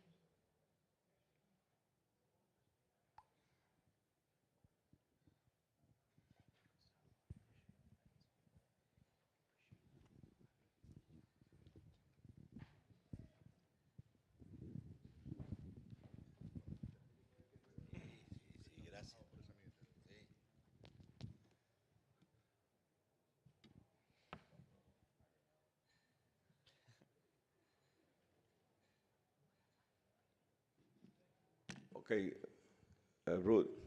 Thank you, Mr. President. So Nelson and council weren't advised that this petition was going to be set forth in front of the committee at this conference. So with that said, when it comes to rules, whether it be administrative process or criminal procedures, and you're going to go ahead and then bring an action upon a client, they need to go ahead and be advised. So at this moment, I petition on behalf to be able to receive a copy of the petition from Queensbury in order to be able for council to be able to provide their responses and address the commission and the governing authority. But we have Ms. Molina, we have no issue. Now. Thank you. We have to make a determination, and we agree on that, our legal counsel, that we won't act now. They have to keep us informed. The lawyer have to keep WBO informed. When the times come, they have to show cause. But now we have a petition that the lady who faced her, the name, Christina, moved from number 3 to number 2. And we have to vote on that, okay? Thank you, Mr. President. Thank you. Okay. And I just want, just for the record, Len, my last point, I just want to clarify the petition was filed for the record by DeBella Entertainment. That's the promotional entity. There's certainly no involvement by Queensberry Promotions. It's DeBella Entertainment, which promotes Christina Linardatu, and filed the petition on her behalf. Thank you. And that's something, fair. That's fair. We have to vote. Handler. Yes. Sergey. Marcus. Mario. Yes. Leon. Yes. Coco. Pernick. Yes. The attorney. Yes. Enno. Yes. Justin. Albert. Yes. Gino. Jorge. Marco Hermoso. Rafael. Mendoza. Yasukochi. Okay, your petition has been granted. Okay, she's going to be moved. But we're going to keep you informed of any letter will be send it to you guys too. We will agree to do the same, and as much as we've made attempts to reach out to the Michigan Unarmed Combat Commission. Okay. We've obviously are in contact with Ms. Linardatu. I've already provided Kevin Rooney from Matchroom a copy of our petition, so he can disseminate that to Alicia Baumgartner's team. We'll certainly do the same and keep the WBO apprised of what happens in the near future, and simply ask that, when the BO feels the matter is ripe for adjudication, either because it's taking too long in Michigan or because there is action in Michigan, that in fairness to not just Ms. Linardatu, but all the fighters in the division, that whatever happens as expeditiously as it possibly can. You're right. Thank you. Okay. Now we have to decide on 2 issues. The convention next year. That's the last issue. Yes, there's a couple of more things, Mr. Oh, President. okay. 1 second. Yeah, before that, I just want to let you know that WBO champion Yocasta Valle is going to defend her title November 4th in Costa Rica. Which one? The WBC, WBO? Which is WBO? WBO, Paco. Oh, okay. Okay. And IBF. She's IBF. She's got both, yeah, IBF and WBO. So. Okay. All right. But yes, she's going to defend it in Costa Rica, and we'll send in the petition to Diana. Okay. Thank you. 1 second, Mr. President. Okay. Hola, buen día. Yo tengo una solución momentánea. Tenemos, nuestro equipo, a Karen La Burbuja Carabajal, que está número 1 en el ranking, pero de los ligeros. Ella en realidad es 130 libras. Es más, es campeona sudamericana, hizo su defensa.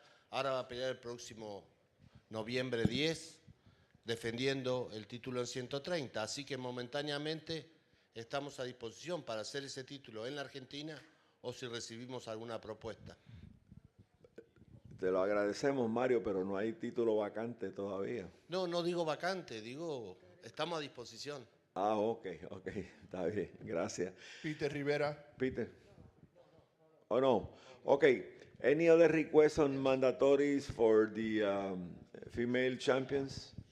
Yeah, I'd like to speak on behalf of Tom Loeffler and Boxing 360 for Cecilia Brakos. She's currently your number 4 world-ranked contender. She just had a draw for the vacant WBO title against Terry Harper. And with the belt remaining vacant, I saw that number 1, Emma Cozone, is fighting number 5 for the WBC 154-pound title. We'd just like to ask that Cecilia Brakos be considered to fight again for the WBO vacant world title against whatever contender. Do you know any? You have any information regarding any promoter interested in that fight? Yeah, I mean, Tom Loeffler would promote Cecilia Brakos against whatever contender you guys would suggest. He has shows coming up. Alex, yeah.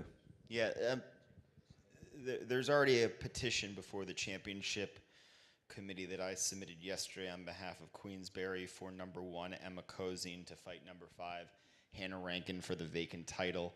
It is true they are fighting for the BC title, but I don't think that changes much. The fight Cecilia Breakhouse just had was against the WBA champion. It was for the vacant title, so I think the fact that we have number 1 fighting number 5, it can be for 2 vacant titles. It strikes me that with the title remaining vacant, it's... Are you agree that the winner fight Cecilia Bracos? I'm certainly happy. I don't know that I have the authority to agree to that right now, but I think it makes all the sense in the world. And I think considering the fact that they want to put on the best fights... Do you have a date for the fight? They do. It's Francis in here. November 18th in Manchester, November England. 8th. November 8th. Okay, then... Okay, that WBC. Vacant. It's for the... currently, it's for the BC vacant title. It was not originally sanctioned for the WBO vacant title because... No, it could be for both, yeah. Yeah, because they were fighting for it, but now that that fight ended in a draw last week, it seems to make all this... That's why I put the petition before the championship committee yesterday for Kozine and Rankin to fight for the vacant title. So on that though, I mean, we all intend purposes to do the rematch between Breakhouse and Terry Harper. Yeah, Do you have a date? It would be the first quarter of 2024. I mean, they just fought. Or the same fight? Same exact fight. Same exact titles on the line. Terry has the WBA title. We would just petition to have the WBO. The thing is, we don't want to wait too much, you know. If you have a date, you know, within reasonable time limit.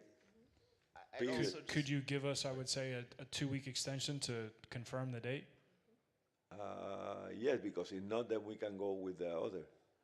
Yeah, I would also just argue here that I don't know, and I can't speak to a specific rule here, but I don't know that it's appropriate for the, I'm fine with the WBA champion fighting for the vacant title, but I'm not sure the WBA champion should have a sort of stranglehold or be requesting an extension to fight for the vacant title when the number 1 and number 5 current contenders are already fighting each other. Yeah, the reason we are giving 10 days, to inform us about because I assume that they're gonna contact WBA and that stuff and put WBA in the position to sanction the fight again and the TV date and that stuff. Because if not, then we can go with you guys. Yeah, and Don Paco, Cecilia Breakhouse, I mean, she definitely deserves a rematch with Terry Harper, a fight that a lot of people thought she won. She's a former unified champion, undefeated for 12 years, WBO champion. So whatever the committee decides, we're all for the rematch. I agree with you, Mr. Gibbons. The problem is that we have WBA involved, You have to check. That's your job. Check with WBA if they agree on that, all that stuff. Because if you don't clarify that and you don't put WBA in the position, okay, Cecilia Bracco had the right to fight. Okay, we are granted the right to fight. But we are not willing to wait too much, or the WBA who said, okay, this fight, the champion has to fight another challenger or this or the other. You have to put WBA in a position in 10 days. If not, we go with Alex. Well, and I just asked you to be cognizant of the fact that the fight between Kozine and Rankin's taking place in 3 weeks. So it is right around that will be 2 weeks. That's another stuff, yeah. Yeah, so the fight's on November 8th, and certainly from a promotional standpoint... November 18th? November 8th. November 18th. Oh, sorry, I thought it was on the 8th. But regardless, it's within the next... Yeah. It's next month in any event. Yeah, so I think... Should we wait for the decision then after that fight? Again, 100% we're planning to do the rematch. As Sean said, I mean, it was an extremely close, competitive fight.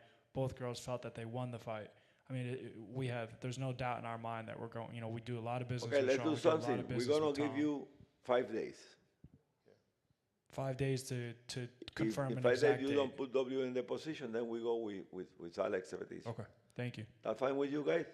Yeah, That's fine with me, and I okay. just, I mean, look, the fight with Kozin and Rankin's already signed, it's on, it's happening. Yeah. So, but we're five prepared to move days forward. is fine with you because we'll be certainly will agree to Okay. 5 days. Okay. But I would just ask, can get clarification if Breakhouse and Harper do agree, let's say, within 5 days, and you're given a date and a site, where can we clarify first off who gets first crack at it? Because again, we have number 1 fighting number 5 next month. So, or do they get the privilege of doing it first? And then also, how quickly do they have to put on the fight? If they give you a date in, March or April of 2024, No, we are not we've willing gotta- to wait. No way. No way. We've got a fight Let's next see, month ready to go. Okay, they have to inform WBO once we got the information, then we can decide. Okay, And we I can agree to. Yeah, and we can contact the committee by telephone. Okay, thank you. Okay. Any other requests in female for the female? Yes, also people do female boxing, so we're asking for featherweight division. We have Nina Meinke in this division, current WIBF world champion, and number 1 at WBA, number 2 at IBF, number 3 at WBO, and we're looking for a shot against Amanda Serrano. We know she's very busy and a great champion, but I think Nina is top ranked in every federation and is waiting. So especially because of the issue that she's in every federation top 1, top 2, top 3. So we are looking for Amanda Serrano. Let me clarify. Amanda is a super champion. She's gonna be fighting the interim champion. That means, and that will be in 2 weeks or 3 weeks. That means that the winner of that fight will have, if the challenger win that, for sure she will be super champion because she be a super champion. That means that they're gonna have at least 18 months. Okay. Yeah, we just want to talk about that. Okay, just keep your lady active, fighting good opposition. Yeah. And then when the times come, you're gonna have the opportunity. Okay. Perfect. Thank you. Who else? ¿Qué pasó? Joe. Aquí la chica. Buenos días, ¿cómo están? Otra vez. Tengo 2 requests, pero una es general para el boxeo femenino. Paco, no te asustes, tranquilo.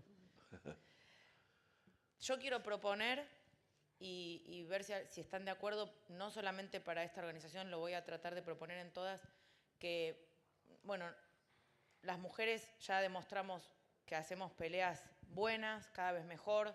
Las peleas de mujeres han sido últimamente la misma altura o mejores que las de hombres. Atraemos público, atraemos sponsors y me gustaría que empecemos a pensar en alguna regulación que dicte que en cada evento de boxeo, si hay más de 5 peleas de hombres, obligatoriamente tiene que haber una de mujeres. Eso es una excelente iniciativa. Quiero saber qué Perdóname, con unos problemas legales, porque tú no le puedes imponer a un promotor que en libre empresa, que él ponga la pelea que quiere poner. O sea, tú quieres hacer... Yo no, pero ustedes sí. No creo que tengamos esa facultad, legalmente hablando. O sea, estoy hablando como abogado ahora. Olvídate que yo soy presidente. Como abogado, no creo que nosotros tengamos el poder para decirle, no, tú tienes que meter una pelea de mujeres siempre que peleas esto. No creo que tengamos la facultad legal para hacerlo. Nos llevan al tribunal y nos revocan. Yo estoy pensando que así como Amanda está tratando de conseguir que haya 12 rounds de 3 minutos y que las bolsas sean más parejas y más equitativas, esta es también una manera que nos den. Una cosa es que nosotros regulemos los asaltos, el tiempo de los 2 minutos, 3 minutos, los 12 o los 10, eso es una cosa que podemos bregar. Pero cuando pasa más allá de que le digamos a un promotor, no, tú tienes que poner una pelea de mujeres cada vez que pelean hombres, tiene sus visos de ilegalidad. Pues hay muchas cosas, libre empresa, la facultad nuestra, la jurisdicción, todas esas cosas. Es una cosa legal que te lo puedo explicar más tarde si quieres, pero que me cogería algún tiempo explicártelo, pero creo como abogado que tienes unos visos de ilegalidad. Bueno. Pero es una buena iniciativa. Es una buena idea. Tu tico va a estar muy contento que le, sí. que le encanta el boxeo. Sí. Y bueno. Te lo agradezco, Carolina. Gracias, Paco. Y ahora quiero hacer un request para peso mínimo, 105 libras. Sí.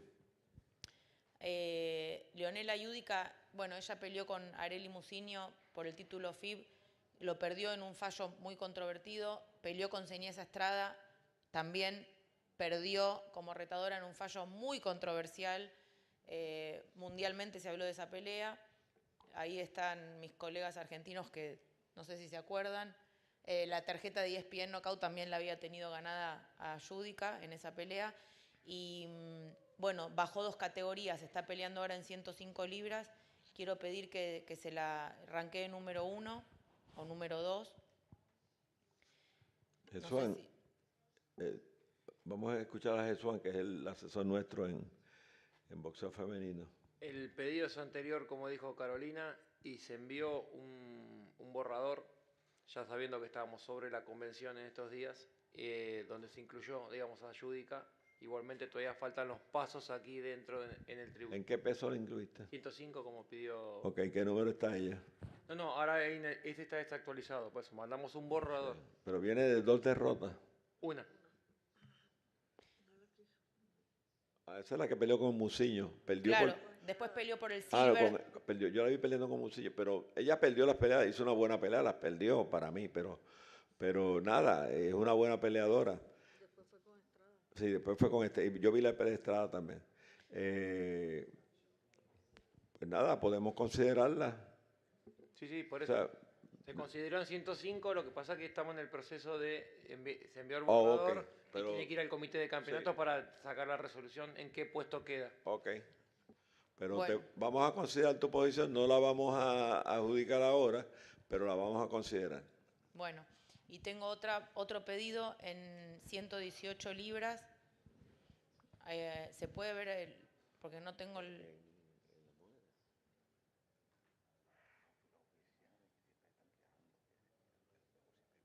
Florencia Juárez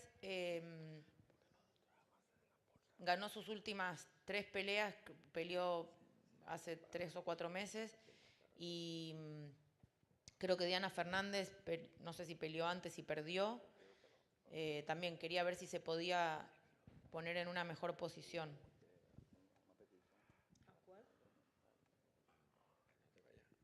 Florencia Juárez. Ella es campeona argentina y sudamericana. Jesús, ¿cuál es ella? Florencia está número 3. Ella estuvo activa hasta un tiempo, estaba en la posición, creo que en abril estaba 6 y fue subiendo hasta 3. Ok. Florencia Juárez. ¿Con quién ha peleado? Déjame ver. Peleó en abril, por eso no siguió subiendo porque En abril peleó. Claro. ¿Con quién? Con Eliana Orechia. 3-7-2. La posición es un poquito, pero ya subió a número 3. Sí, pero la idea es que pelee con la campeona. Sí, pero tiene, o sea, que ella tiene que ayudarse a pelear con alguna clasificada o algo para poder subir y nombrar la mandatoria. Porque habiendo inactiva y después pelear con un 3-7. Y tiene buen récord, porque ella tiene buen récord. 12-1, ella tiene muy buen récord. Lo que necesita es un empujoncito, que pelee con alguien clasificado ahí para que pueda subir. Yo te recomiendo eso. ¿Tú la estás representando? Sí. ¿Tú la tienes? Pues, tienes que buscar una peleita con alguien ahí de este ranking. Sí, del ranking nuestro, para que pueda subir. Porque hay otras que están peleando ahí. O sea, a lo mejor no tienen los méritos. No son tan buenas peleadoras como la tuya, pero por lo menos en el papel lucen mejor que ella, ¿verdad? Con la oposición.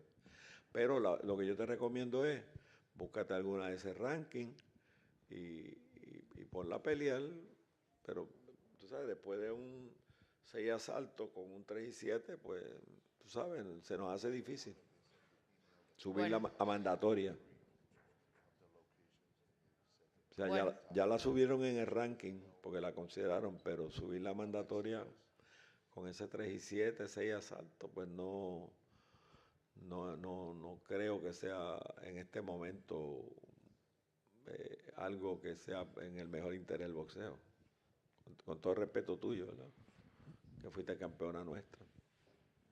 Bueno, gracias. Siempre a tu orden, Carolina. Ok, tenemos que decidir la convención del año que viene. We have to decide on the side for the next convention. Sunshine, you want to make a presentation? Okay.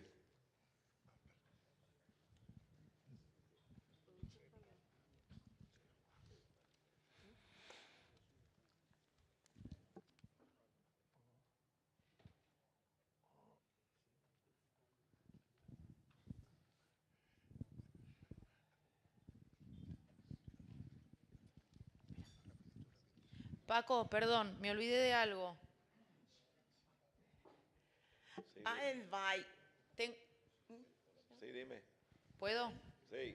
Tengo a Yara Altamirano también, boxeadora invicta, 9 peleas, en peso gallo, que no está rankeada, 9-0. ¿Eso tú la puedes considerar? Sí, sí. Ya lo hablamos y lo consideramos para ingresarla. Perfecto. Gracias. Okay. I invite the World Boxing Organization to experience Atlanta, an international sports city, a city of winners and high-profile sports events, a host to multiple world-class boxing and documentaries on Showtime, DAZN, HBO, ESPN, and Sunshine Boxing Show. A city that has hosted the 1996 Olympics and will soon host the 2025 FIFA World Cup. Atlanta, well, I could tell you about our other sports teams because I know some of the competition won't have them. Atlanta has hosted multiple NFL, National Football League Super Bowls, NBA, National Basketball Association championships, MLB, Major League Baseball championships, MLS, Major League Soccer championships, PGA Tour, Professional Golf Association Tour championships, WNBA, Women National Boxing Association championships. Atlanta is also a city of love and reconciliation in civil rights and boxing.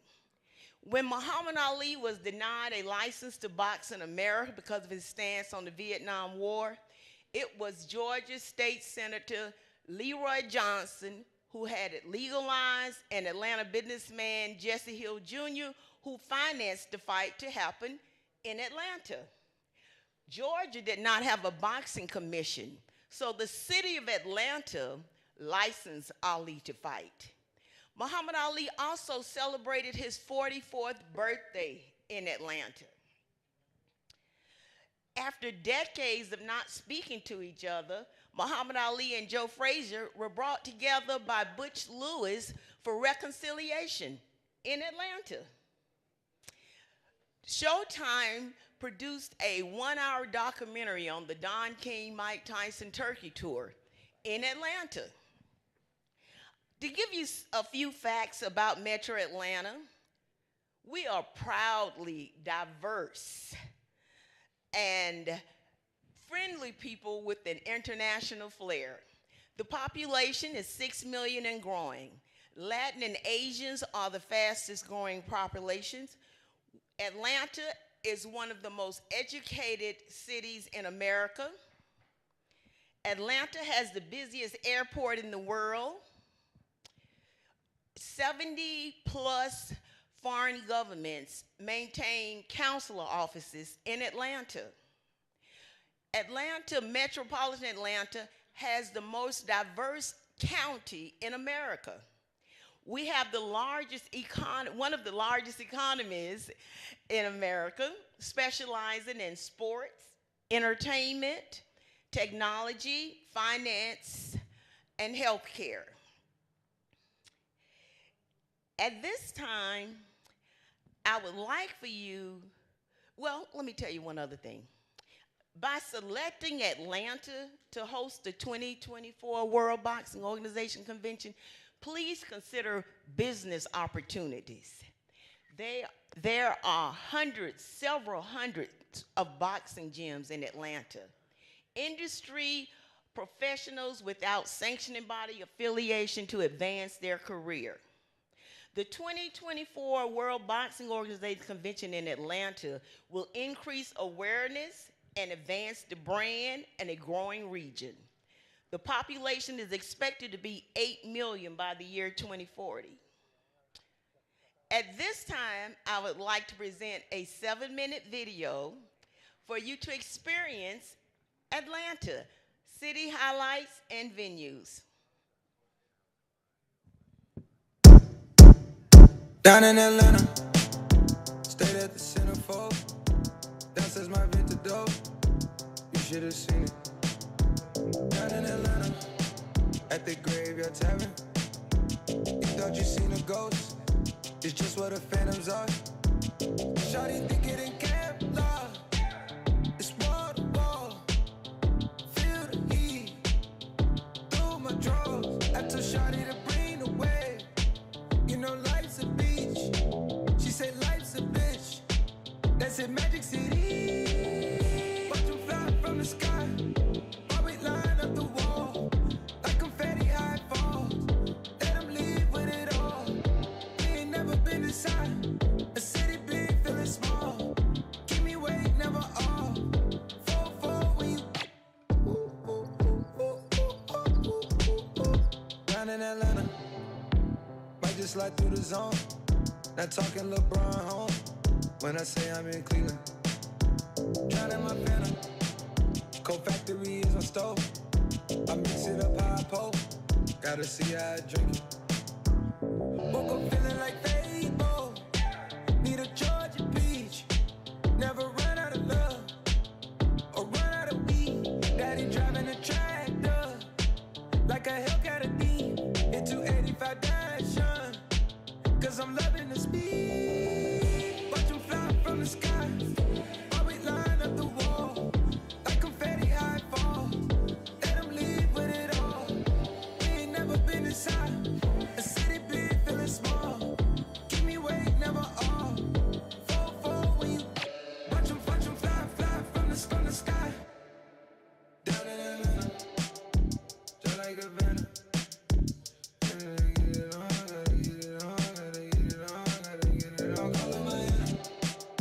Atlantic Atlantis.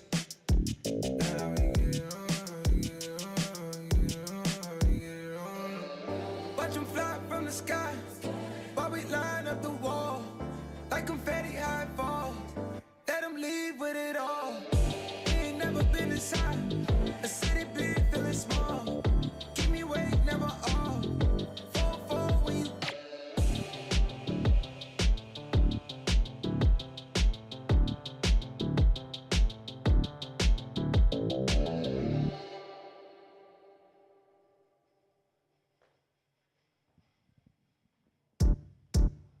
down in Atlanta, stayed at the Centerfold. Downstairs my vintage dope, you should have seen it. Down in Atlanta, at the Graveyard Tavern. You thought you seen a ghost, it's just what the phantoms are. Shawty think it in camp, love. It's wall to wall. Feel the heat through my drawers. I told Shawty to bring the wave. You know life's a beach. She said life's a bitch.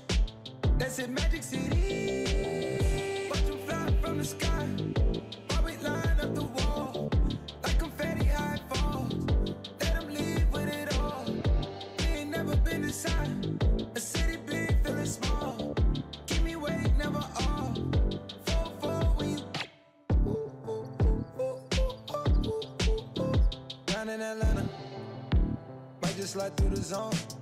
Not talking LeBron home when I say I'm in Cleveland. Drowning my phantom. Cold factory is my stove. I mix it up how I poke. Gotta see how I drink it. Woke up feeling like Fable. Need a Georgia peach. Never run out of love or run out of weed. Daddy driving a tractor like a Hellcat a D. Hit 285 Dash, cause I'm loving the speed. Watch them fly from the sky. Always line up the wall like confetti high fall. Let them leave with it all. We ain't never been inside a city big, feeling small. Keep me awake, never off. 4-4 when you watch them fly from the sky. Down in Atlanta, just like a venom.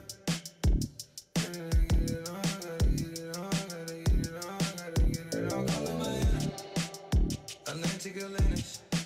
Now we get it on.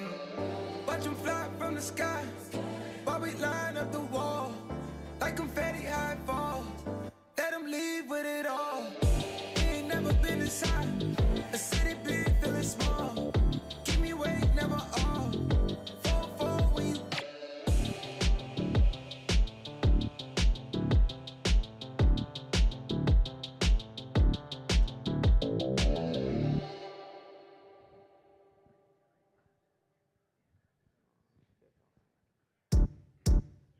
Down in Atlanta, stayed at the centerfold. Downstairs my Victor dope, you should have seen it. Down in Atlanta, at the Graveyard Tavern. You thought you seen a ghost, it's just what the phantoms are. Shawty thicker than Kevlar, it's wall to wall. Feel the heat through my drawers. I told Shawty to bring the wave. You know life's a beach. She said life's a bitch. That's in Magic City. Watch them fly from the sky while we line up the wall like confetti high fall. Let them leave with it all. We ain't never been inside a city big, feeling small. Keep me awake, never off. 4-4 when you. Down in Atlanta, might just slide through the zone. Not talking LeBron home when I say I'm in Cleveland. Drowning my phantom. Cold factory is my stove. I mix it up how I poke. Gotta see how I drink it. Woke up feeling like Fable. Need a Georgia peach. Never run out of love or run out of weed. Daddy driving a tractor like a Hellcat a D. Hit 285 Dash, cause I'm loving the speed. Watch them fly from the sky while we line up the wall like confetti high fall. Let them leave with it all. We ain't never been inside a city big, feeling small. Keep me awake, never off. 4-4 when you watch them fly from the sky. Down in Atlanta, just like a venom.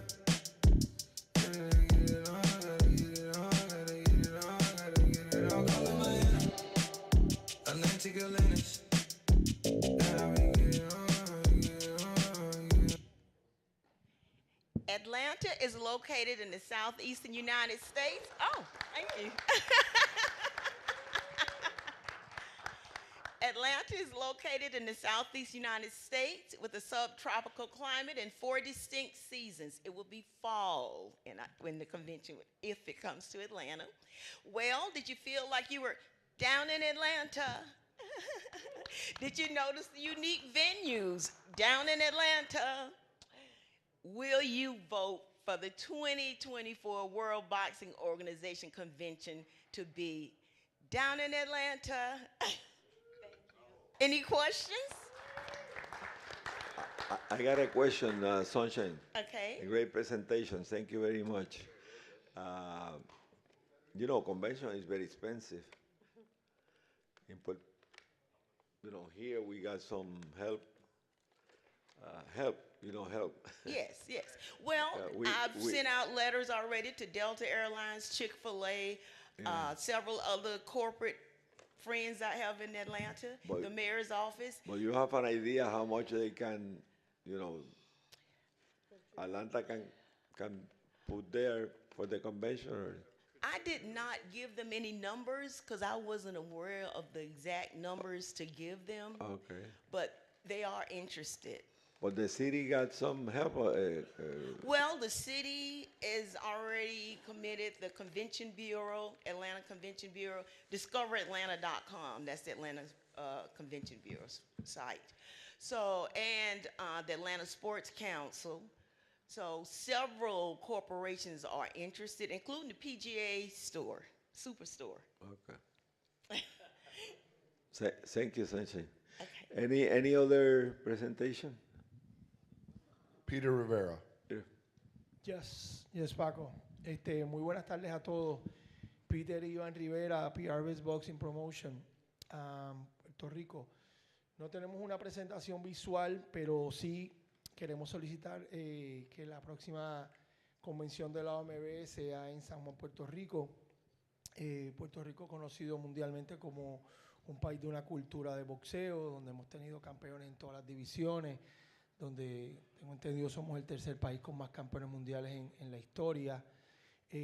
Ofrecemos un clima espectacular para los meses de octubre, pues un clima muy agradable, hermosas playas, y hemos estado ya en conversaciones con el gobierno de Puerto Rico, los cuales están muy interesados en ayudarnos, ¿verdad?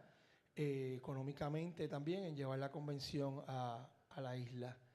Así que espero, ¿verdad?, que puedan considerar nuestra solicitud y que Puerto Rico pues, pueda ser la sede de la Convención 2024 de la Organización Mundial de Boxeo. Allá los esperamos. Muchas gracias y estamos pues, disponibles para cualquier pregunta, señor presidente.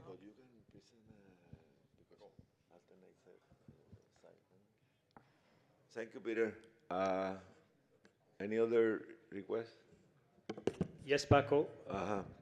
As I told you since a while, the Budapest is always ready. I not created any presentation, but if you not forget 2009. Oh, we've been there twice, yeah. Yes. So if you put the two of them together, that will be the third one. Oh, okay. Tuto. Yes, Mr. President, I would like to propose Kissimmee, Orlando area, specifically Kissimmee, the Gaylord Palms Hotel where you have been at before for the fights that we have promoted there. We've had promoted boxing in Kissimmee since 2001, non-stop, bringing in Telemundo regional titles, bringing in world championships with promoters like Don King and Bob Arum, and we have put Kissimmee on the map of boxing.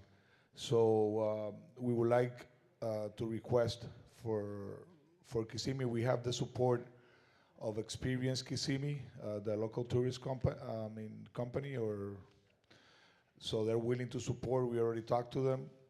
I just want to propose to your committee. That's Amaury Piedra. No. Gaylord Palms Hotel. The Gaylord. Okay. Gaylord Palms Hotel. Yeah, we've been there. We stay with Arum. When Masayuki Ito fought Jamil Herring and he fought also Pitufo, we stayed there. Everybody, the group with Top Rank. There's the huge hotel that it's in Kissimmee. We stayed there twice. Yeah. And they have convention center space, like unbelievable space, and we can also promote a fight card from the hotel as well. Thank you. Any other requests? No, one question. Usually we're at the last week of October. Is it going to be the same next year? Probably, yeah. Okay, because we're going to make some planning. I know you are busy, Marcos. I know you're busy. Apart from the fact where it is, man. I want to know when it is.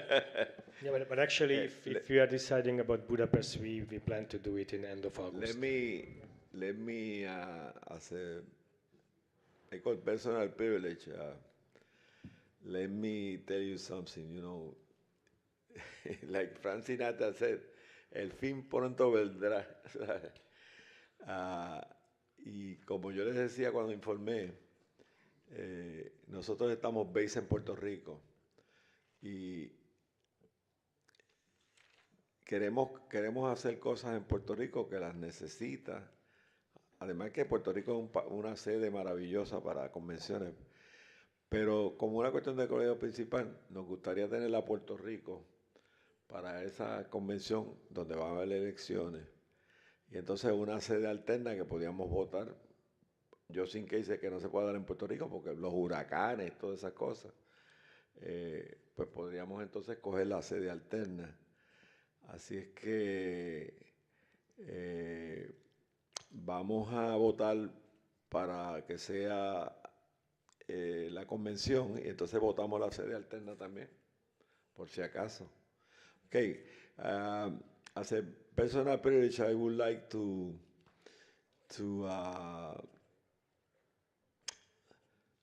say that I'm 75 years now, man.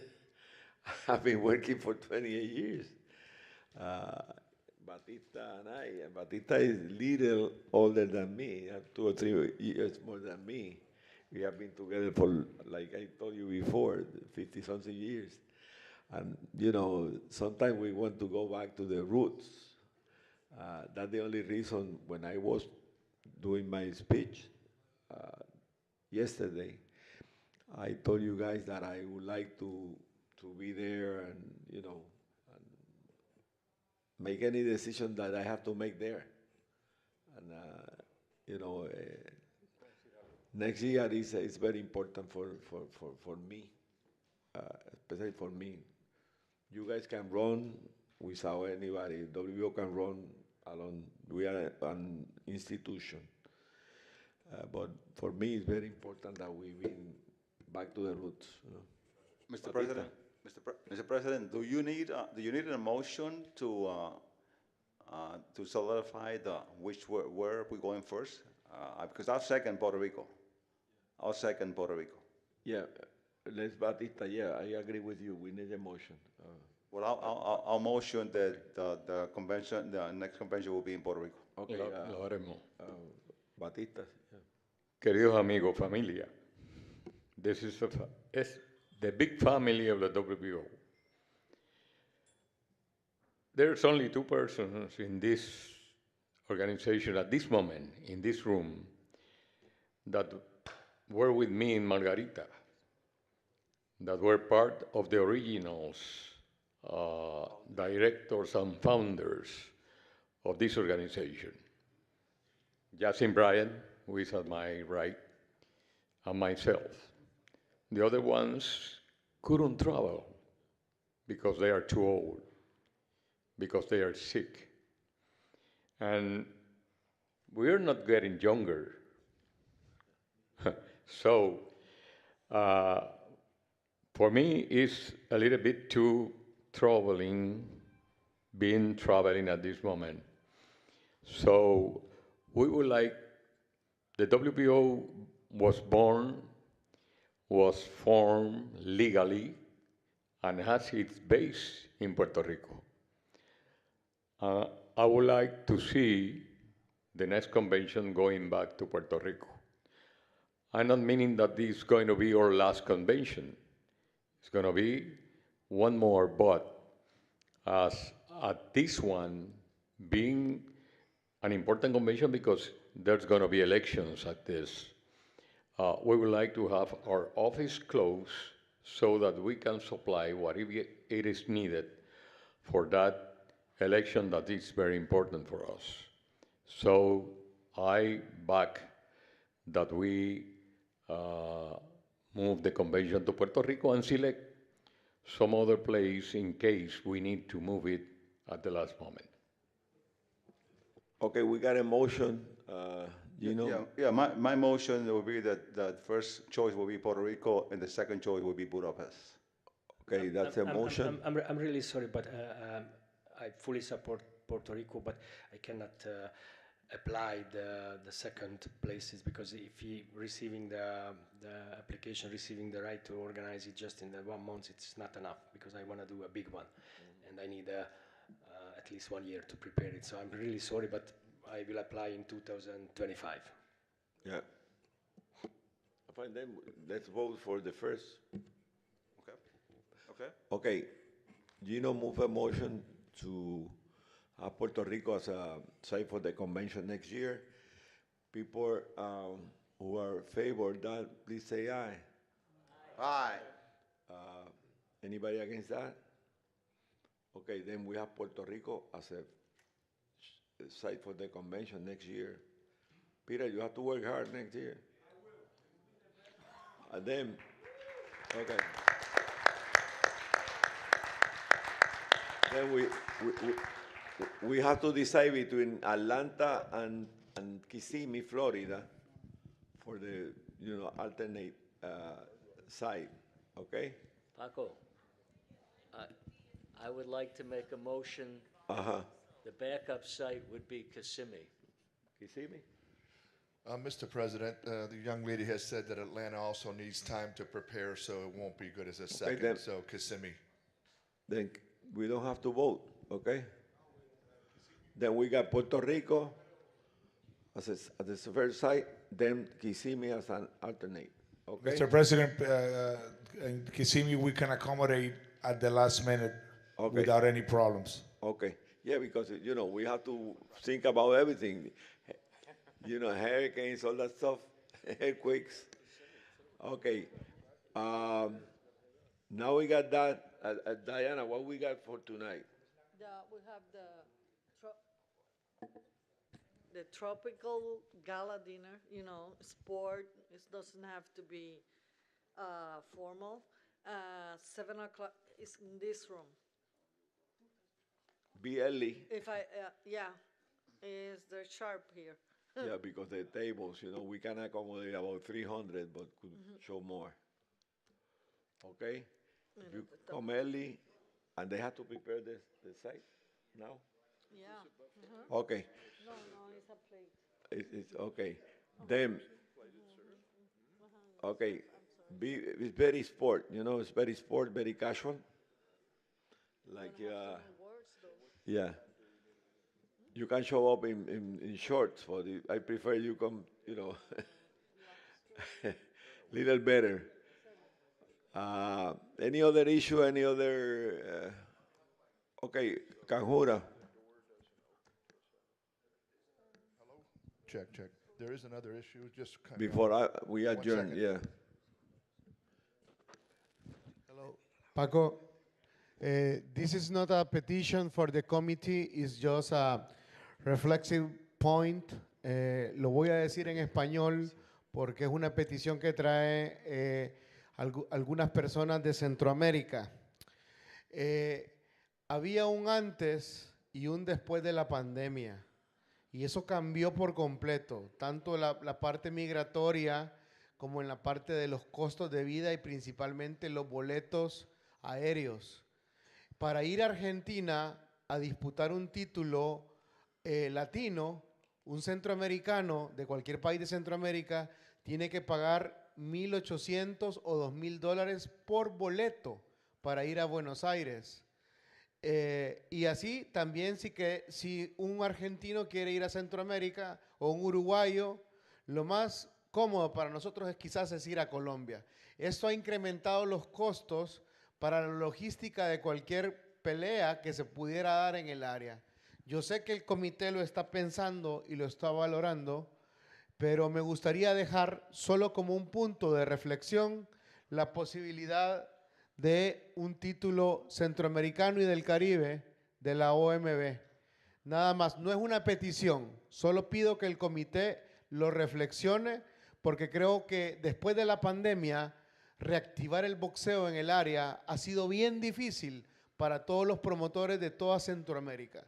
En ese sentido, yo como representante de Centroamérica y parte del Comité Latino de la OMB, me pidieron que externara eso. Tú ya viste que Diego Victoria anda trabajando en eso por toda Centroamérica, Sandoval está en eso, los Rivera en Guatemala, Honduras está ahí que quiere sumarse, pero el Triángulo Norte necesita quizás ese apoyo por parte de la Organización Mundial de Boxeo.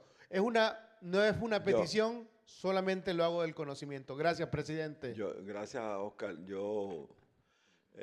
Mi única preocupación es, en cuanto a eso, es quizás una buena idea, pero mi preocupación es que nos piden el título y después nos piden que pongamos unas sanciones de 100 o 200 dólares. Entonces le restamos valor a los títulos latinos, porque yo sé cómo viene eso. O sea, un título centroamericano, los costos están muy altos, pues entonces las sanciones, el cinturón de nosotros latinos vale ¿cuánto, Diana? 975. Pero es un cinturón que ustedes lo ven ahí, Shipping and handling. ¿sabe? Que vale como una cosa u otra como $1,000. Yo sé que es difícil para un promotor centroamericano. Nosotros damos el precio. Sí, como es difícil para un argentino o un africano, pero ¿sabe? Tenemos que pensar en dos cosas, Oscar. Tenemos que pensar en la calidad y en la cantidad. Yo sé que es duro, pero también es duro para el resto, pero es algo que vamos a considerarlo. Pero hemos bregado bastante bien con los títulos latinos, lo hemos mantenido a pesar de todo. Pero es una cosa a considerar. Antes de terminar, saben que vamos a estar aquí a las 7, lleguen temprano, porque esto es como para 300 personas y se puede quedar sin mesa si llegan tarde. Segundo, yo quiero que por favor nos paremos, le demos un aplauso al crew que trabajó en esto, Diana, Gustavo, Dori, Magda, Olivieri, el licenciado Olivieri que está por ahí, Georgie Herrera, representante nuestro en Dominicana, y el resto del personal. Ellos hicieron un trabajo tremendo, hay mucha tensión cuando hay una convención, yo sé lo que es eso, no queda perfecta, pero esta ha sido una gran convención. Así es que gracias a ustedes por el trabajo realizado. Georgie, gracias.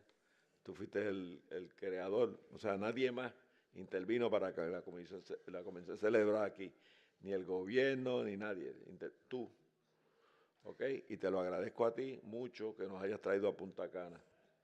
Yo también me siento muy agradecido, especialmente por ti, que me diste el apoyo el primer día que solicitamos la sede el año pasado. Y a todos los integrantes por el apoyo y la presencia de asistencia de acompañarnos en esta gran convención. Bueno, pues un aplauso grande. Señor presidente. Señor Batista Sala. Moción para que cerremos los trabajos de la convención celebrada en la República Dominicana. Hay una moción dada por Gino para terminar los trabajos de la convención. Gracias a todos los que están en favor de decir ay. ¿Alguien contra? No, ok. Thank you very much. 7. Gala dinner, 7.